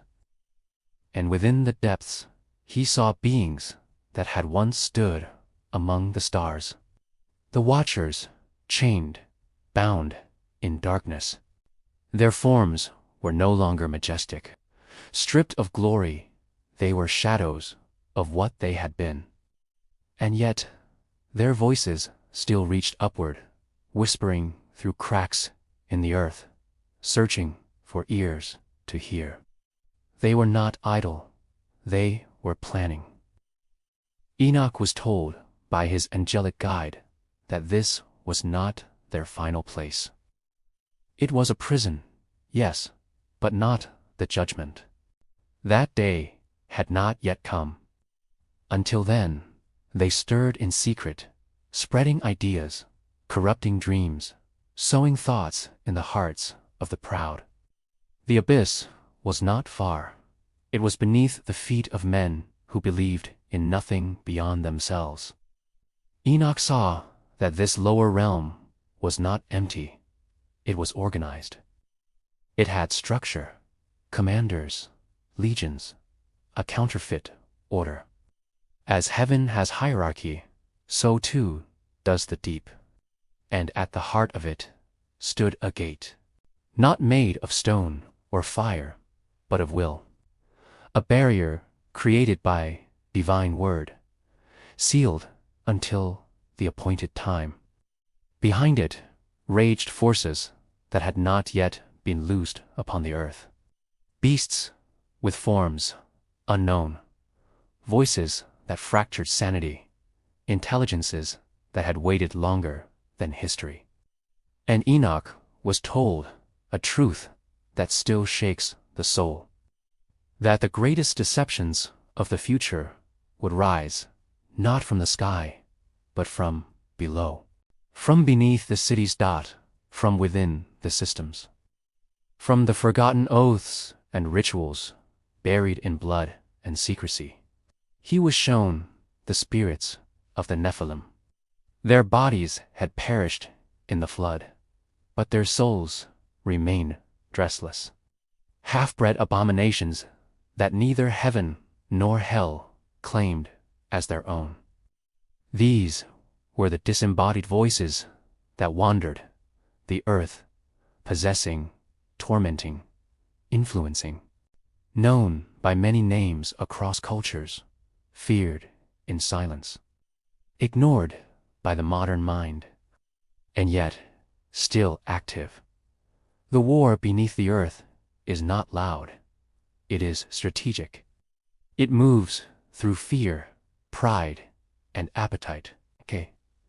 It masks itself in ambition, ideology, even faith. Enoch wrote that these spirits hunger not for flesh alone, for a partnership, for someone to listen, to open a door, because they cannot act unless invited. The abyss, he said, was not only beneath, it was mirrored in the soul. Every man carries a threshold, and every generation walks closer to opening it. The angel told Enoch that one day the gate would be broken, not by accident, by consent. Humanity would become so deaf to heaven and so curious about forbidden power that it would dig into the deep, not with shovels, but with hunger. And what had been chained for millennia would rise again, not as giants, but as ideology, as brilliance without conscience, as influence with no soul. And only those who had seen the pattern, those who had remembered Enoch's warning, would recognize what had returned. Enoch's vision descended, further not in distance, but in meaning. He was shown how the abyss below connects with the thrones above the earth. How kings rise not only by ambition, but by agreement with invisible powers. How empires grow not merely through strength, but through spiritual inheritance. He saw Babylon, the city of gold and shadow, a marvel of human brilliance, but also a gateway. It was not built on stone alone, but on rituals, blood offerings, invocations of forgotten names. The king believed he ruled by intellect, but unseen hands moved behind his throne. Voices from below whispered strategy, conquest, immortality. The Tower of Babel was not just an architectural feat, it was a spiritual device designed to pierce the firmament, to open what heaven had sealed, to reach past the boundary God had drawn. And it almost worked. God himself had to descend, not to destroy the tower, but to confuse the agreement, to scatter the unity of rebellion. But the idea survived. It moved through Egypt, beneath the pyramids, beneath the hieroglyphs, beneath the majesty. Lay tombs, not only of pharaohs, but of pacts with those who once fell. The priests wore white. The altars glowed with incense. But the prayers were not lifted to the Most High.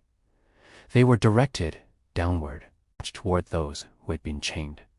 Enoch saw the pattern repeat in Rome, in Greece, in Persia, in places where gods had many names, but all asked for the same price: worship without repentance, sacrifice without holiness, power without surrender. And it was always the same source. The spirits of the need Actuland, the watchers beneath. Still influencing, still feeding, not on blood alone, but on attention, on invitation, on unknowing worship.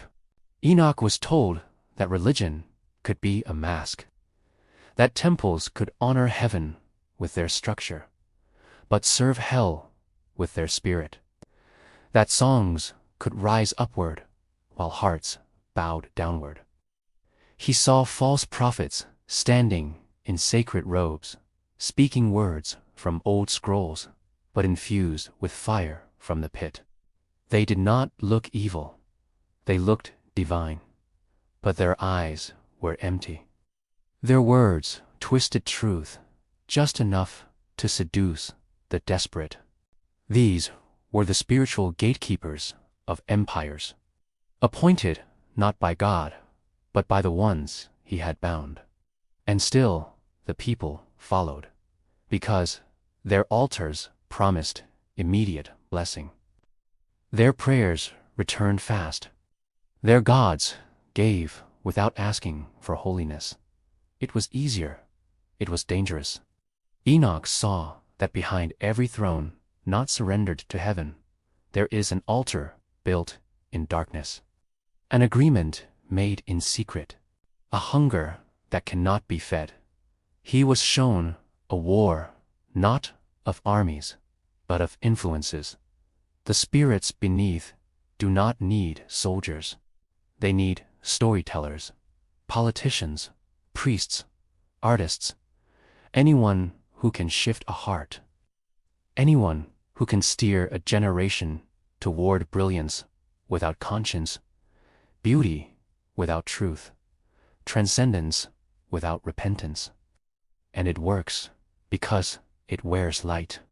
It speaks of unity, progress, self-discovery, but its roots are in the abyss. Enoch saw that even in his own day, the world was already dancing on the edge. And he was told that in the last generation, the abyss would not be underground anymore. It would be on the surface, worshipped, normalized, marketed, and only those who knew the truth, not intellectually, but in their bones, would see the war behind the peace, the bondage behind the freedom, the whisper behind the music. At the heart of the earth, Enoch was brought to a gate no angel dared open. It stood like a wound in creation, not sealed with iron or stone, but by divine decree.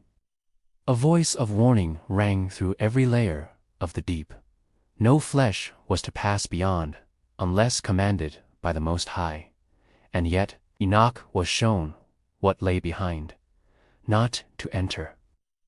He saw a throne not glorious like heaven's, but grotesque, forged from agony, draped in shadows thicker than night. And upon it sat a being whose name was not spoken, but whose presence made even the watchers recoil. He was the king of rebellion, crowned not with gold, but with ruin, once a prince among angels, now a sovereign of the abyss. He had no need to shout. His thoughts were commands, his breath corruption. Wherever his gaze turned, lies became truth, chains became freedom, death became destiny. Enoch was told that this was the ruler not of a place, but of a system, a kingdom of inversion, where up was down, where holy was mocked, where the self was God. He does not rage like beasts. He does not destroy cities with fire. He invites them to burn themselves, slowly, and humanity listens. Enoch saw his influence moving through ages, through crowns and thrones, through prophets who turned false, through shepherds who led the sheep into wolves' mouths. This king does not rise in war. He rises in peace, in comfort, in beauty. In brilliance, he offers light that blinds, knowledge that corrodes, unity that enslaves. And the world calls him wise. But Enoch saw behind the veil. He saw that this king was not free. Though he ruled in the abyss, he was also bound to it. The sentence had already been declared. Judgment was not pending, it was sealed. His kingdom would fall, his throne would crack, and every pact he made, every soul he deceived, would rise to testify against him. He knew it, and that was his fury. His war was never truly with mankind, it was with heaven. But mankind was his tool, his weapon, his revenge. To mar what God called good, to twist what was made in the image of glory. And yet Enoch saw a light faint at first, then growing, not from above, but from within the abyss, a promise. The voice of the Most High spoke once more, and all shadows shrank.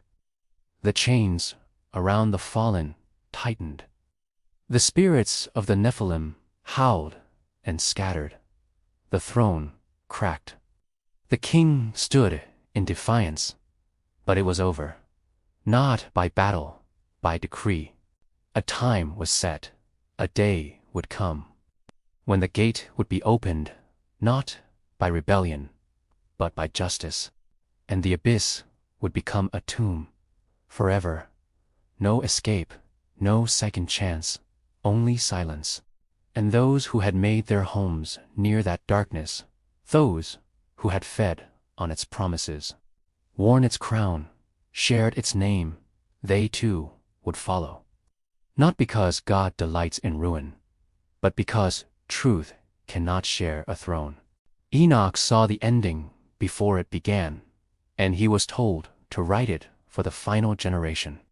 So they would know the abyss is real, it is active, it is seductive, but it is not eternal. Only one kingdom lasts forever. Enoch was lifted again, not into fire, not into the abyss, but into the space between, a realm where breath meets eternity, where the unseen moves like wind, and every whisper carries a soul. It was not a place of bodies, but of spirits.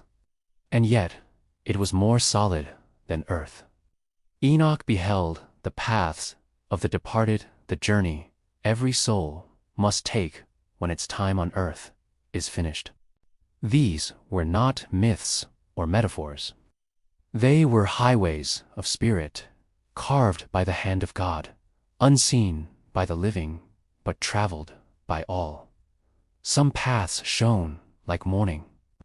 Others crawled in silence and cold. Enoch was told, "There were 4 places where the souls of men are gathered. The first was for the righteous and the faithful, those who had walked humbly, who had feared the Most High, whose names were spoken in heaven. Their resting place was filled with gentle light, not dazzling, but warm, like a garden kissed by dawn.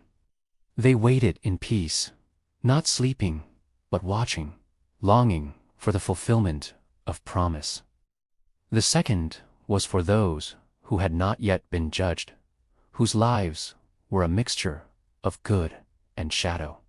Souls who had not rejected God, but had not followed Him either. They waited in stillness, not in torment, but in pause.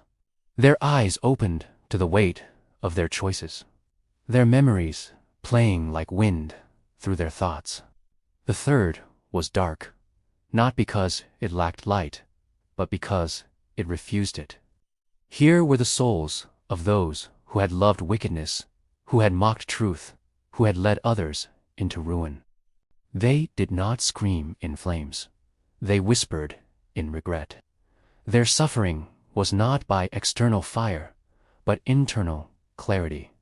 For the first time, they saw themselves, truly, and they could not escape. The 4th place was sealed. Set apart, Enoch was not allowed to enter. It was reserved for the truly defiled, those who had bound themselves to the fallen ones, who had made pacts of blood and rebellion, who had become one with the abyss. Even in death, they remained under judgment. Enoch watched the spirits move like leaves in wind. Some drifted upward, drawn by light. Others spiraled, unable to rise, heavy with what they carried. Their choices, their beliefs, their love or hatred for the truth, they clung to the soul like oil, either lifting or drowning. No angel dragged them. They followed the path they had prepared in life. The angel beside Enoch said one line, soft but sharp: "Death is not the end. It is the revealing." It does not change a soul. It reveals what was hidden beneath flesh. The righteous do not become angels. They become what they truly were.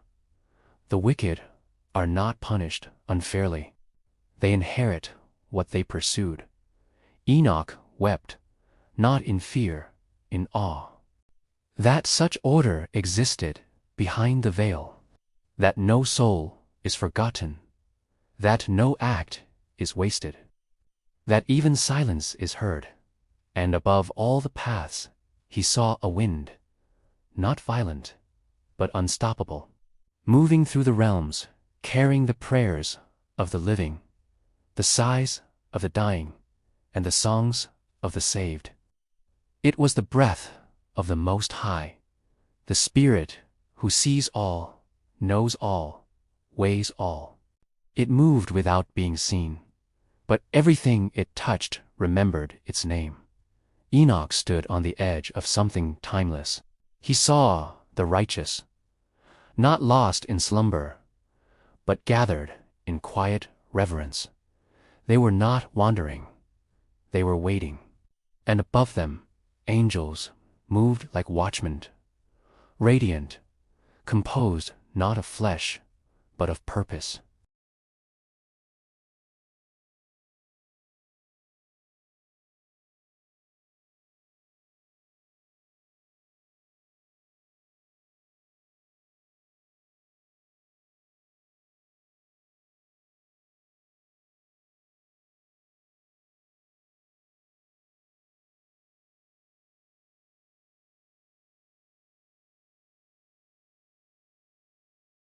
These souls had trusted in the Most High.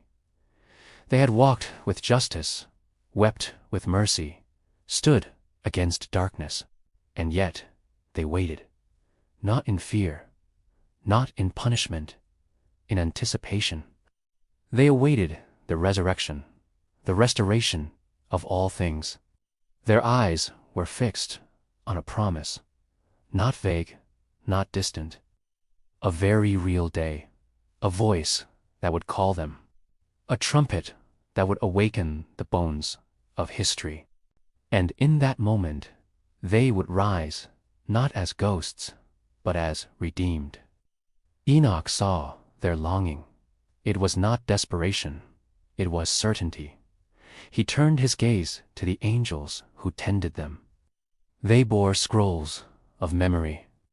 They recounted the lives of the waiting, each act of kindness, each word of truth, each secret sacrifice known only to heaven. Nothing was forgotten. The angels marked it all. Heaven does not lose track of those it loves.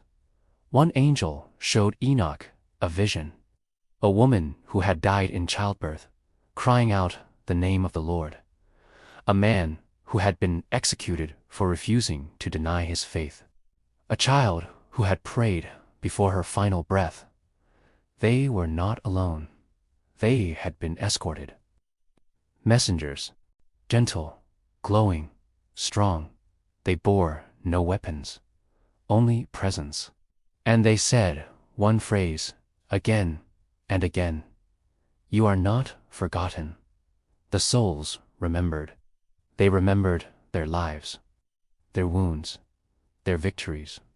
But more than that, they remembered the one who had kept his word, who had walked with them through fire, who had met them in silence. Enoch asked if they could see what was happening on earth. The answer was both yes and no. They did not watch like spectators. They remembered like prophets. Their prayers still moved upward. Their cries still reached the throne. And in some mysterious way, their testimony strengthened the living through visible signs, through invisible resolve, because faith is never isolated. It echoes, even in death. Enoch saw that among the waiting were also the Ancient Ones, men whose names were barely remembered on earth, but whose faith still burned like stars in heaven. Some had walked in deserts. Some had died in caves. Some had never seen a miracle.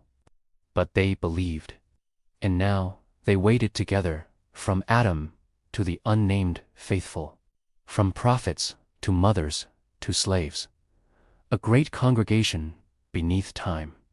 He was told that when the day comes, these would rise first, not as shadows, but in glory. And they would welcome the living who endure until the end. Together, they would inherit the kingdom. Together, they would see the face of the sun, not in dream, but in dawn. Not all souls rest. Enoch was led beyond the gardens of peace, beyond the stillness of the waiting righteous, into a realm where the wind groaned, not with anger, but with sorrow. Here were the wandering, not damned in fire, but drifting. Souls that had lived in forgetfulness, that had worshipped nothing but the self, that had built lives on pride, wealth, or power, and arrived in eternity with empty hands. They were not screaming, they were silent, and that silence was heavier than any torment. These spirits wandered across a barren place, not chained, but lost. They searched for light, but did not recognize it.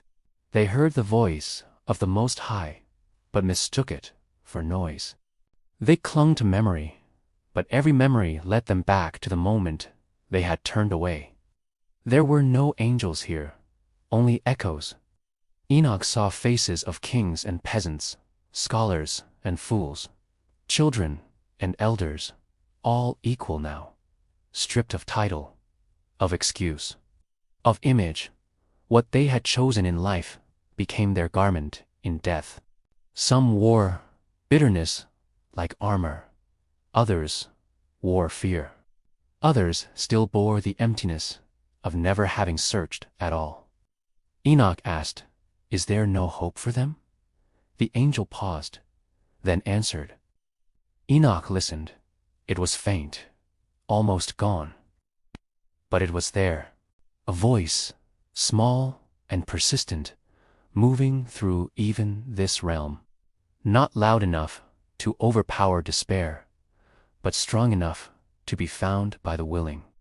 It spoke, not to the proud, only to the broken.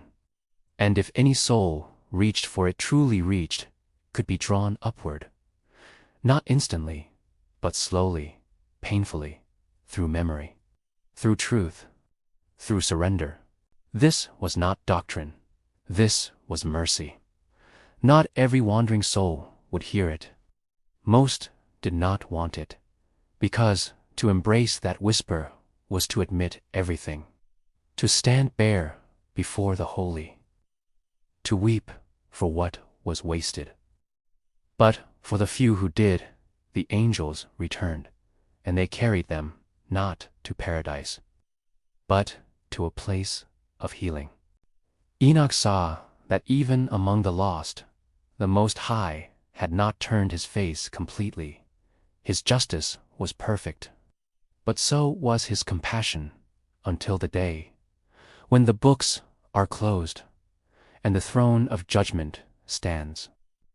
After that moment, every choice is sealed.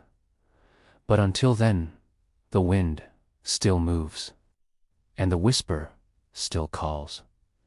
Enoch wept again.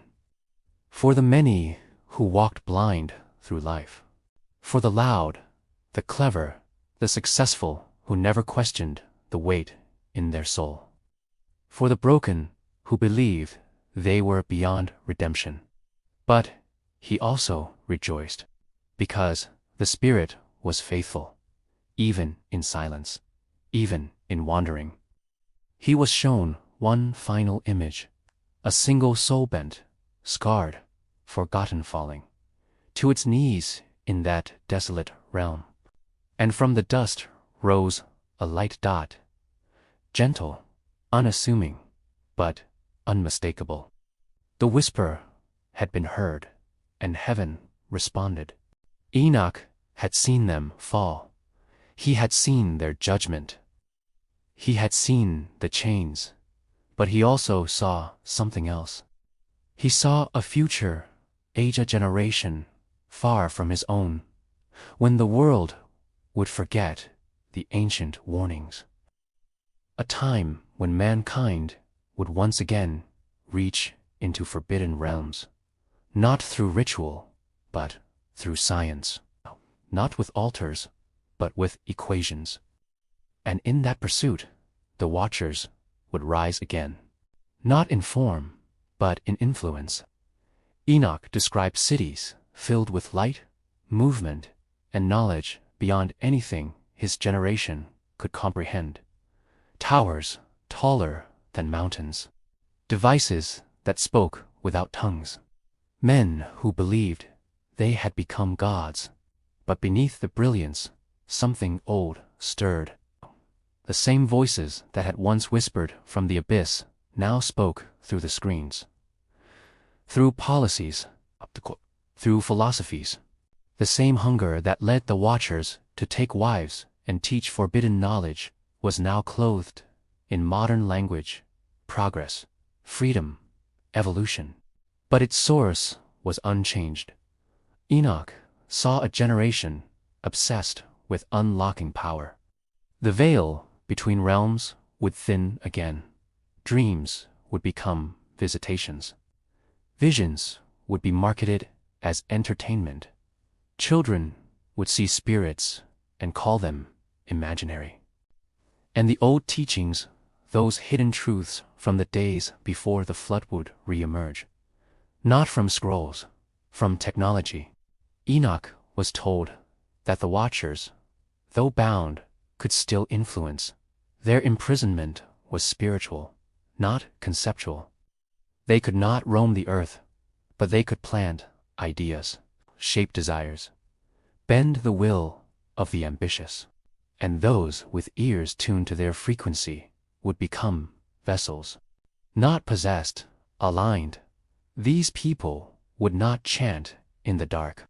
They would stand behind podiums, publish books, lead institutions, even stand in pulpits, but their words would carry an echo from the deep.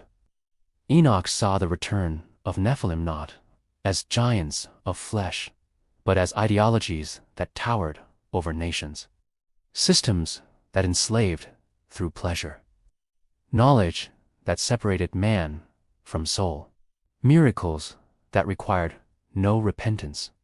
The line between man and angel would blur again, and the world would celebrate it. Humanity would attempt to conquer death, extend life, rewire creation. But in doing so, it would reawaken the ones who had once crossed the same line. The Watchers, not by name, but by nature. Enoch cried out in the vision, "Will they succeed?" And the angel answered, "They will go far, but only until the cup is full. Then judgment will fall again, not by water, but by fire." This was not a threat. It was a pattern, a cycle woven into creation. When the sons of men forget the limits of heaven, the earth itself groans. The skies respond. The Most High rises. But even in that hour, a remnant would remain. Those who saw through the illusion, those who remembered the writings, those who feared not man, but God. They would be mocked, silenced, branded as mad, but they would stand, and heaven would stand with them. Enoch was told to write for them, to warn, yes, but also to remind. The Watchers may rise in influence, but their fate remains unchanged, that the chains are still there. The decree still stands. Their time is limited, and their defeat is written. Enoch had written their names, the Watchers, 200 beings who descended on Mount Hermon and made a pact, swearing to reveal to mankind what heaven had forbidden, not because humanity was ready, but because humanity was curious. And the Watchers fed that hunger. They taught the art of war, not merely the sword, but the forging of weapons, the shaping of metal, the crafting of death.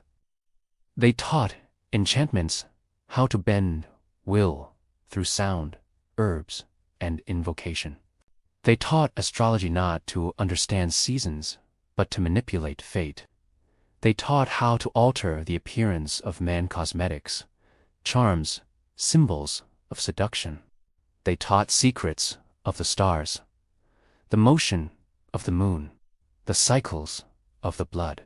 These teachings were not evil by design, but they were stolen, given out of season, given without wisdom, given to corrupt. Enoch saw that every empire born from these secrets eventually fell not because they lacked power, but because their foundations were cracked. He was told that the flood did not simply destroy flesh. It erased knowledge. It wiped clean the chalkboard of rebellion. But not completely. Traces survived, buried beneath ruins, echoed in myth, preserved in whispers. And in the last days, these secrets would return. Enoch saw them rise again, this time not taught by celestial beings standing on mountains, but uploaded, marketed, distributed globally. He saw humanity rediscovering how to control weather. Not to predict rain, but to create storms. To shake the heavens with artificial thunder, to hold rain hostage. He saw biology, twisted life, modified, not by nature, but by design. Human DNA rewritten, beasts altered. The image of man blurred with the image of machine. He saw enchantments become algorithms, prayers replaced with programming. Magic rebranded as data science. The old words had changed, but the spirits behind them had not. And those who pursued this knowledge without reverence would find themselves opening doors not meant to be opened. Because knowledge is never neutral. It flows from a source. And when it flows upward in rebellion, it draws power from the same place the Watchers did. Enoch saw men who believed they had become creators. They offered healing, but it cost the soul. They offered vision, but it blinded the spirit. They offered power, but it came with chains, and humanity embraced it. Because it worked, because it looked beautiful, because it solved problems. But every gift came with an unseen contract. Echoed a name not spoken aloud. A-Z-A-Z-E-L dot S-E-M-J-A-Z-A dot arrows dot old names, still reaching. Enoch asks the angel, "Why does the Most High allow it?" The answer was not anger, it was grief, because he gave man choice, and he honors it, even when man chooses ruin. But choice does not remove consequence. The return of forbidden knowledge is the last test. It reveals the heart. Those who chase it without wisdom will be consumed. Those who remember its source will resist, and the remnant will be preserved. Not because they hid from knowledge, but because they feared the Lord more than they feared ignorance.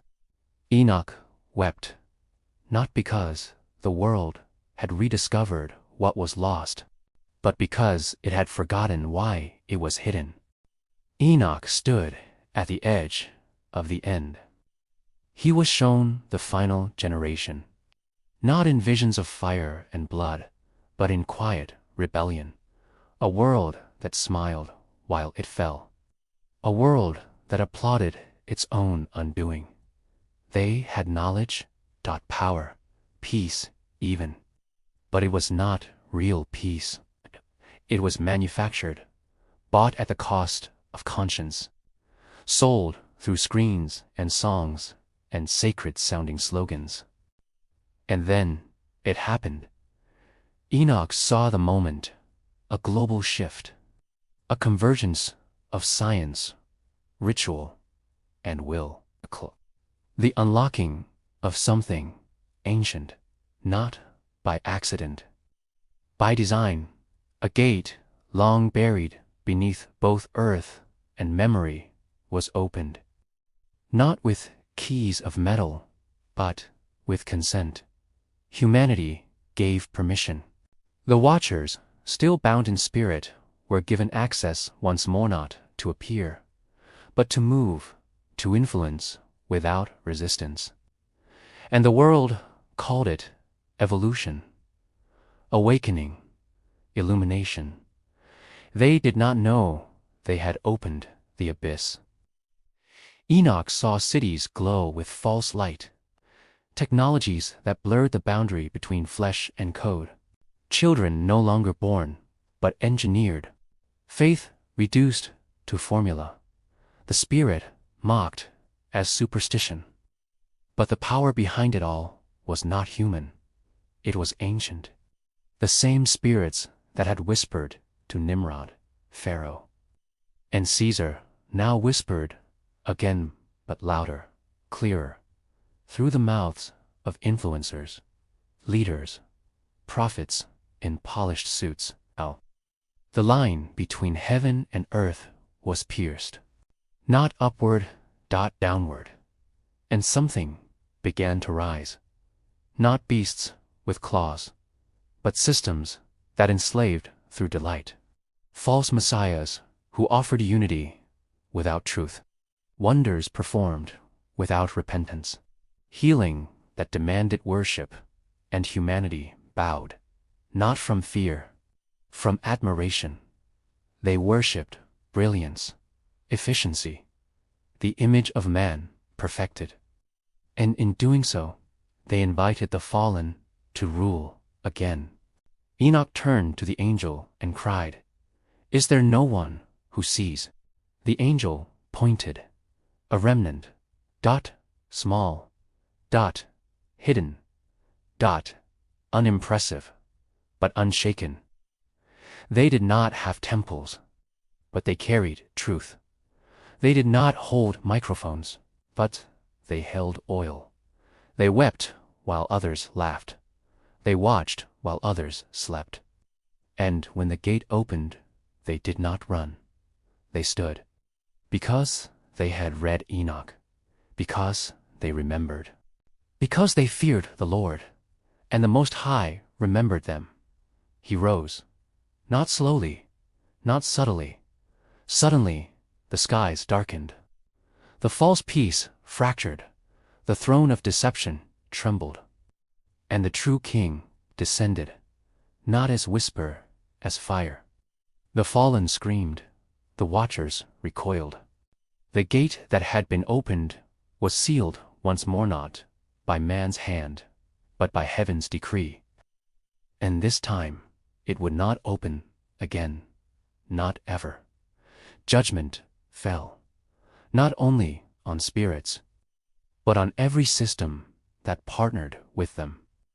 Temples built on lies collapsed. Thrones born of vanity were reduced to ash, and the remnant. They were lifted, not in fear, in honor. Because they did not forget, because they endured, because they carried the testimony of Enoch, not just in word, but in spirit. And the war that had begun before the flood was finished forever. Enoch was taken higher, above the layers of earth and spirit, above the places of waiting and judgment, above the stars and the winds that carried prayer. There, in a realm where time does not move forward, but outward, he stood before a hall of living light.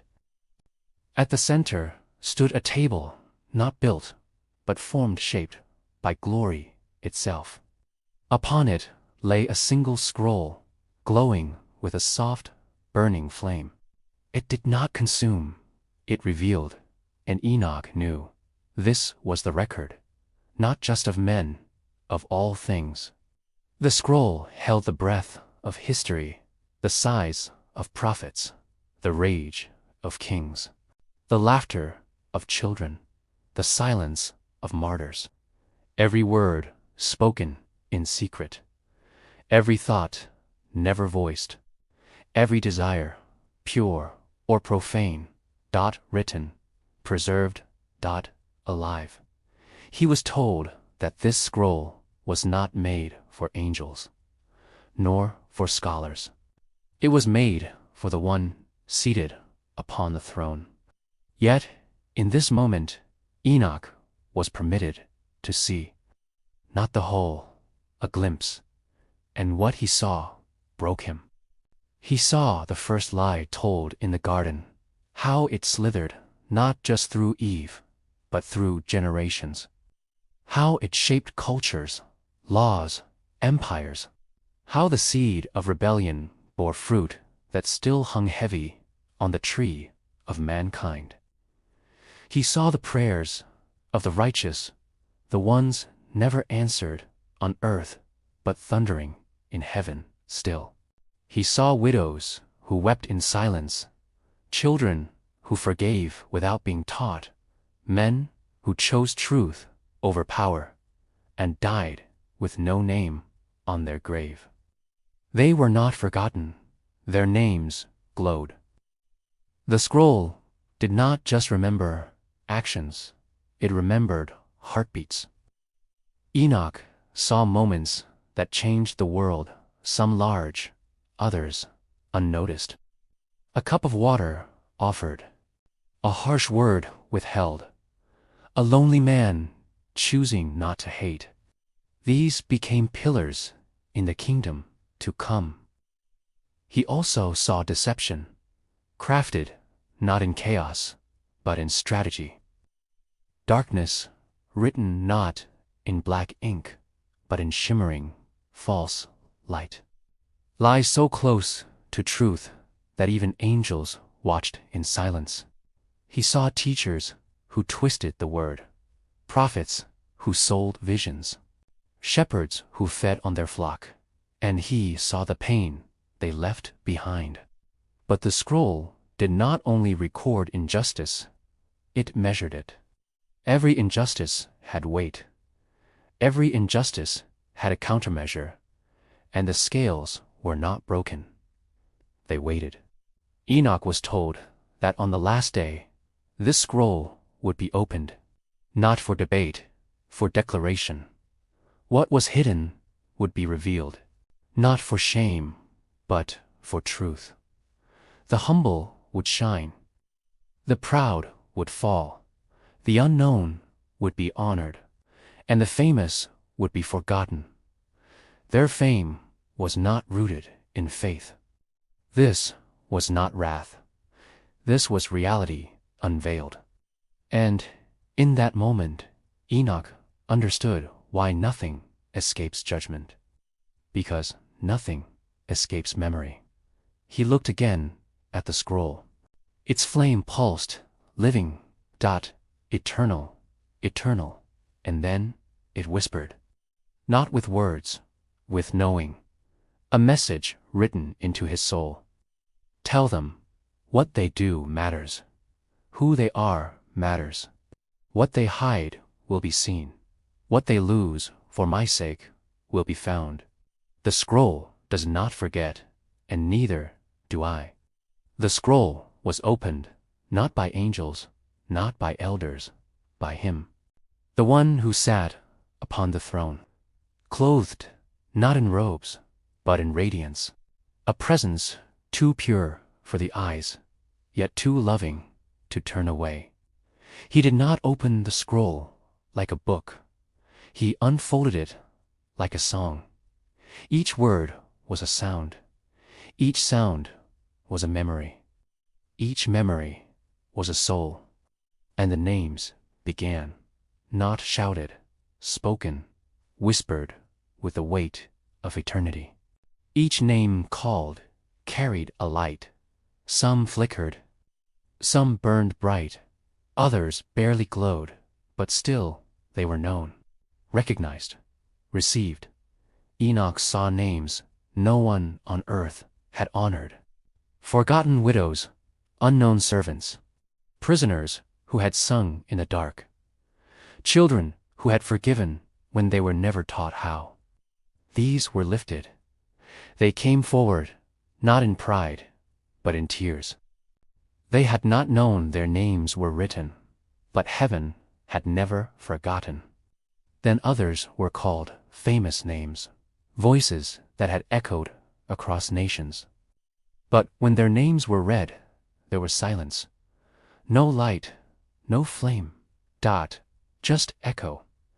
Enoch asked why. The angel beside him answered, they wrote their names in sand. They spoke often of heaven, but never to it. And so their names, though known by millions, were absent from the scroll that mattered. Others came forward, kings, prophets, leaders. Their names burned brightly, not because of their status, because of their surrender. Enoch saw Abraham still walking in faith, Moses still interceding, Esther still brave. John, still burning. Mary, still listening. They had not changed. They had only stepped into the fullness of who they were always becoming. Then Enoch saw the ones who had suffered in silence. Those who had lost everything but never let go of truth. Their names were sung, not just read. Heaven rejoiced, not in perfection, but in perseverance. They were called, beloved, overcomer, mine. And for each, a crown was given, not of gold, but of purpose. It fit them perfectly, because it had always been meant for them. Then came the moment that shook even Enoch. The scroll dimmed, and a final name was read. Not a man, not a woman, but a time, a generation, the last. Those who had lived in the days of fire and deception. Those who had stood when the sky grew dark. Those who had endured the rise of the watchers, the twisting of truth, the flood of false light. They were weary, wounded, often unsure, but faithful, and their name was spoken with thunder. They have overcome by the blood, by the word, by the refusal to bow. Heaven erupted, not in chaos. In clarity, the scroll burned brighter, and Enoch saw what he had come to understand. This was not a list. It was a mirror. It reflected not what men claimed to be, but what they truly were. It was not about works. It was about alignment, not about how high they reached, but to whom they bowed. The scroll was closed, not with ink, with finality, and Enoch fell to his knees, because he understood, in the end, every soul would be known, either by heaven or only by itself. The scroll was sealed, not with wax. With glory, it no longer burned. It became a sword, forged not for battle, but for division, to separate what is eternal from what was temporary, what was true from what only appeared to be. Enoch saw the word descend, not as a sound, as a being. He wore no crown of thorns now, no blood, no brokenness.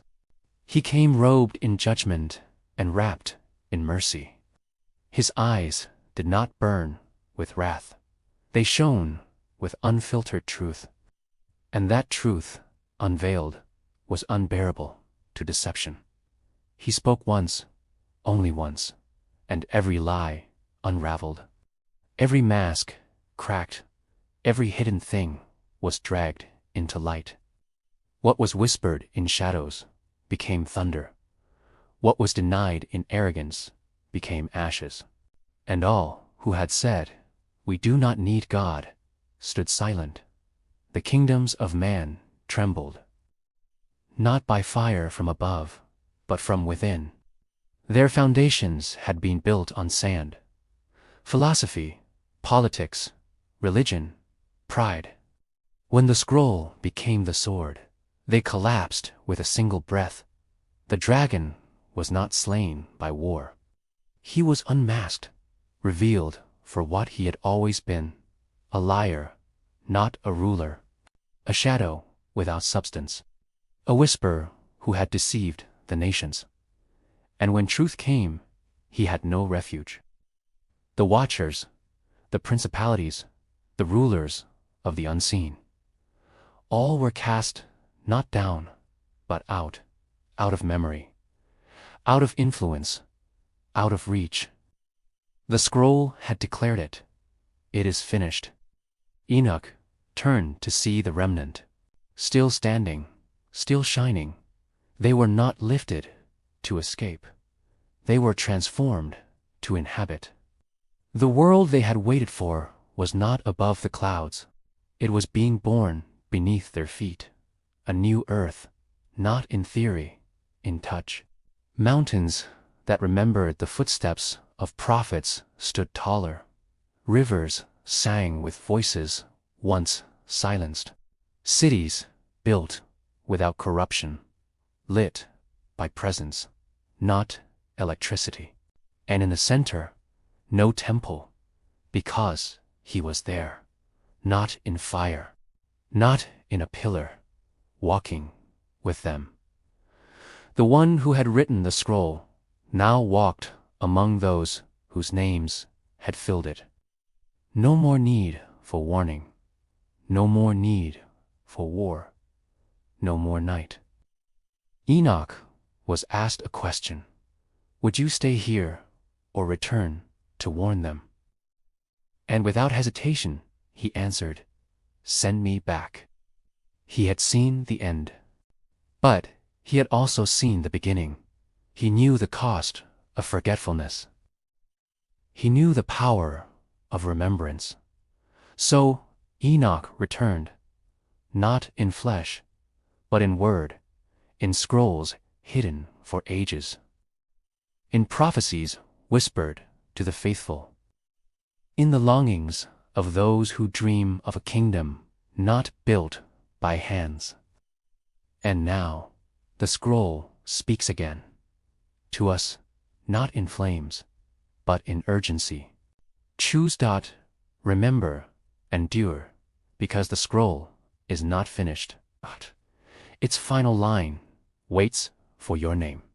What if the story has always been waiting for you, not in ink, but in eternity, not hidden, but preserved, written before the world began, whispered across the ages, waiting for someone who still believes that truth is more than information, that faith is more than feeling, that your name matters. Beyond this moment, maybe that's why you found this video. Maybe that's why you're still here, because something ancient is calling you back. Not to religion, to remembrance. We are all part of a scroll still being written. With every choice, every act of love, every moment of surrender, another line is inscribed, not by hand, by heaven. So ask yourself, when the final page turns, when the fire speaks, when the names are read, will yours be there if this story stirred something in you? There are more forgotten truths, more hidden chapters, more sacred echoes waiting to be uncovered. Subscribe to this channel, not for content, but for communion, not for entertainment, but for encounter. And share this with someone who still dares to wonder, because the scroll is not finished, and the next name it writes could be yours.